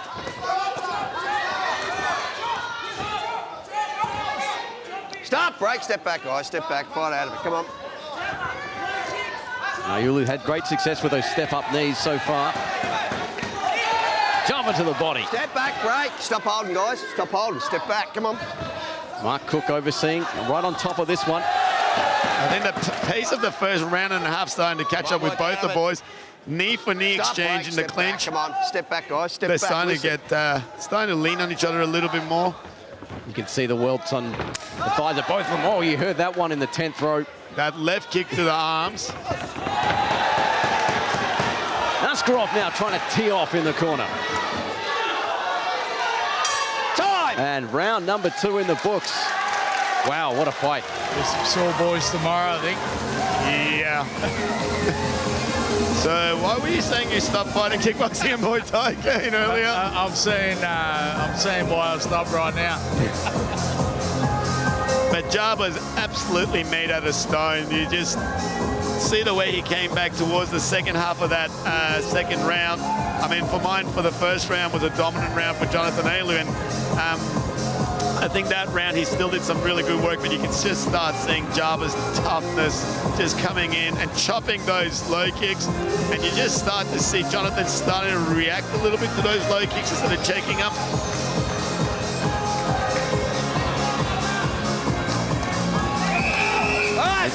Switch things up with the high kick. Touch gloves, step back. Here we go. Wait for the bell, wait for the bell. Third and final round in our main event of the evening. Warriors Way 25. Grand Prix Fight Night at the Melbourne Pavilion. Askerov and Aiulu.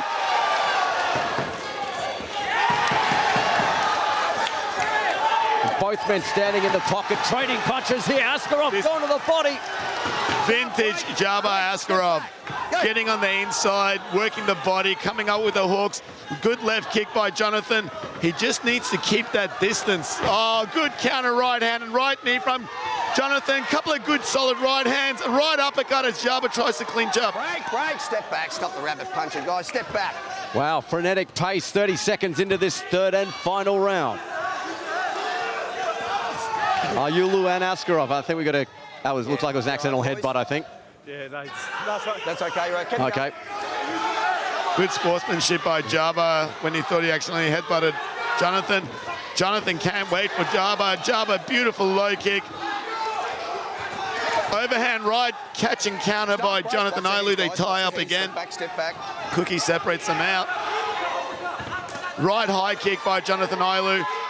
And again, this is under K1 rules, so the arm kicks don't necessarily score. They're kind of considered blocks. Good knee to the body by Jonothan. Step back, Dzhabar coming back with the hands. Halfway through this third and final round, and the pace has not let up from the start of the first. Askerov upstairs and downstairs as well. And the clinches now starting to becoming more frequent. Oh, looks like cut on the eye there too. Just go neutral. Looks like Askerov is When you're ready, yeah. the low shot. You're fine, yeah. Watch out. Okay. All right, time in. Cut. 1 minute left in this round. Good kicks there by Jonothan Aiulu. He's just chopping away, but Askerov's coming back with those low kicks. Catches him with a good left hook, overhand right, just missed the mark. Step it back, Danny, behind the net. 30 seconds. Good left hook, right low kick off the teep catch. Dzhabar low kicks again hard. Right knee again by Jonothan Aiulu. Oh, look at the damage on Dzhabar's body from those body kicks. Oh, nice 1-2 down the straight there from Break it, come on. Askerov. Closing in on the end of this fight. Oh, gorgeous kick, countered by a low inside kick by Dzhabar. Another right kick to the body. Another right kick to the body. That body shot was about 1.5 feet below the belt. Aiulu and Askerov. Jonothan trying to time that low kick. Break, come on. Fight out of it, guys. Mark Cook on top. Lovely exchange of kicks. Oh, short right there from Aiulu, but well, look at that. Step it back. That cuts from that head clash a bit earlier, and I believe, Steve. Oh, nice. And that's it. What a main event that was. And this is a how the hell do you score it fight. And action-packed the whole way through that one. That was fantastic. Can we have a representative from MJ's Hideout Mexican Bar of the Ring for the presentations? A representative. Let's have a look at the replay. I mean, I don't know how you picked the highlights of this third round because there were highlights all the way through. Had some body on Askerov. Yeah. That is going to be sore tomorrow. That last round and a half was vintage Dzhabar Askerov. Just head down coming in, bombing the overhands, the left hooks, the left body shots, chopping the low kicks on every occasion. His corner are pretty confident. He's taken a lot of damage to the body, and whether you count kicks on the arms or not, you can see the red welts all over Djabar's body, both his legs. Jonathan's got the cut on his head, but yeah, obviously Dzhabar landed some solid low kicks, landed some decent punches. But yeah, it'd be really interesting to see how the officials score that. Particularly that first round, where it was, I think Aiulu was just laying the body kicks on, and then towards the end of that he did the same. I personally can't pick it. I wouldn't rule out a draw, to be honest. It's a split points decision to red. If it is a win, I'm going to go split decision. I agree with that, but I don't know what the other. But I'm not picking the side. I'm sitting on the fence. But got to take this opportunity to thank once again all our sponsors here this evening for the final time. Plenty Kebabs, Icon Commercial, Cafe Oji, Game Face, CCM Insurance Group, Positive Canine Trading, MJ's Hideout, Gasoline Alley, and of course Hammers Gym for putting on another fantastic night of fights here at the Melbourne Pavilion, and it delivered in spades and punctuated by this main event. Let's go down to centre ring for the judge's decision between Askerov and Aiulu.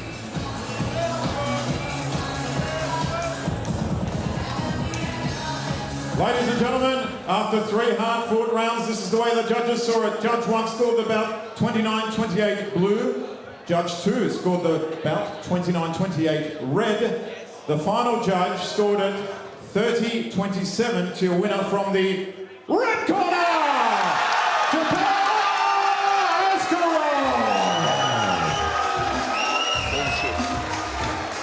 So a split decision win there for Dzhabar Askerov. And, well, I couldn't pick it either way. That's why I didn't pick it.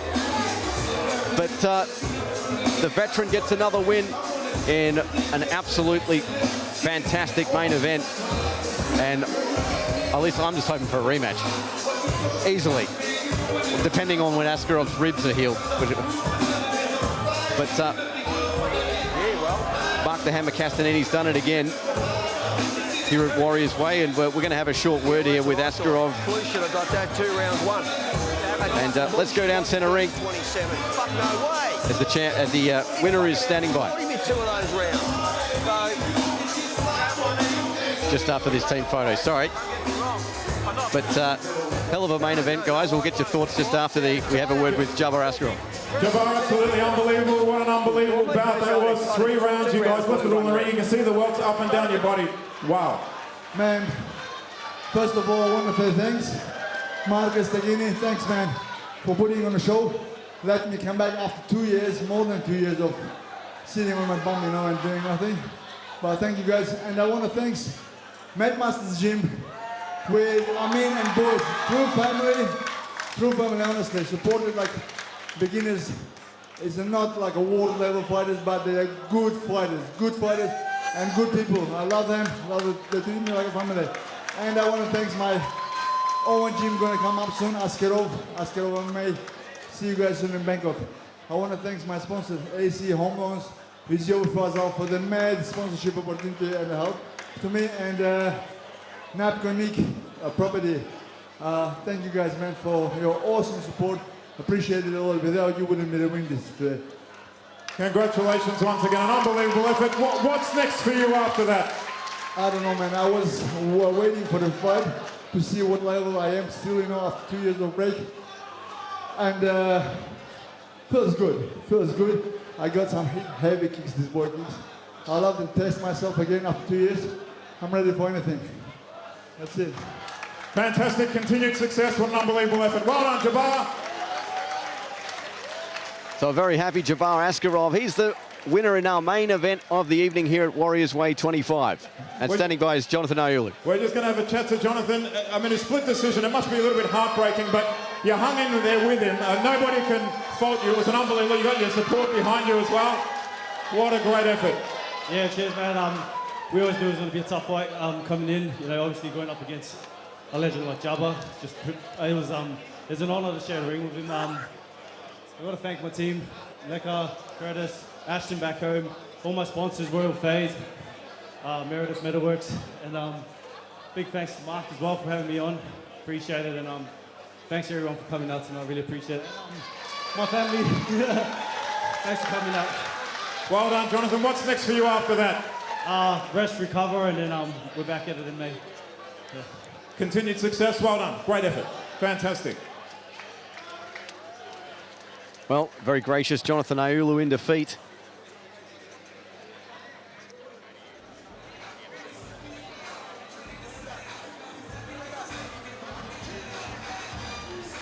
Thank you so much for joining us, ladies and gentlemen. It's been an unbelievable night of action. My name's been Bassam Abbotsford. It's been an absolute pleasure to be your MC here tonight from the Melbourne Pavilion. Big thanks to Mark the Hammer Castagnini and everyone who put on this great event. We hope to see you next time. Good night, everybody, and thank you for joining us. And what a main event that was, gentlemen. We'll get your thoughts as we close out the show here. Yeah, great opening fight from the Muay Thai boys. Zane doing the job against Tran. Ben Wotherspoon winning his opening fight. Aaron from Hammer's Gym coming away with a big win. Lovely high right kick. Just highlight stuff from him in the boxing. Conor putting on an absolute clinic. Great pro debut for him tonight. Moving on to the women's fight. Steph making her professional debut after a long amateur career, showing her style, and what a stoppage by Dean Vujic. Getting against a tough opponent from the ACT, getting the stoppage with that jumping kick to the face. Okay. Well, thanks to Steph, to Sainaji, Kane Watts, thanks for all your efforts tonight. Thanks for having me, guys. It's been a pleasure. And I'll thank the roof later as well, mate. No worries. But on behalf of my co-commentators, Sainaji and Kane Watts, I'm Steve White. Join us next time here, Warriors Way on Fox Sports.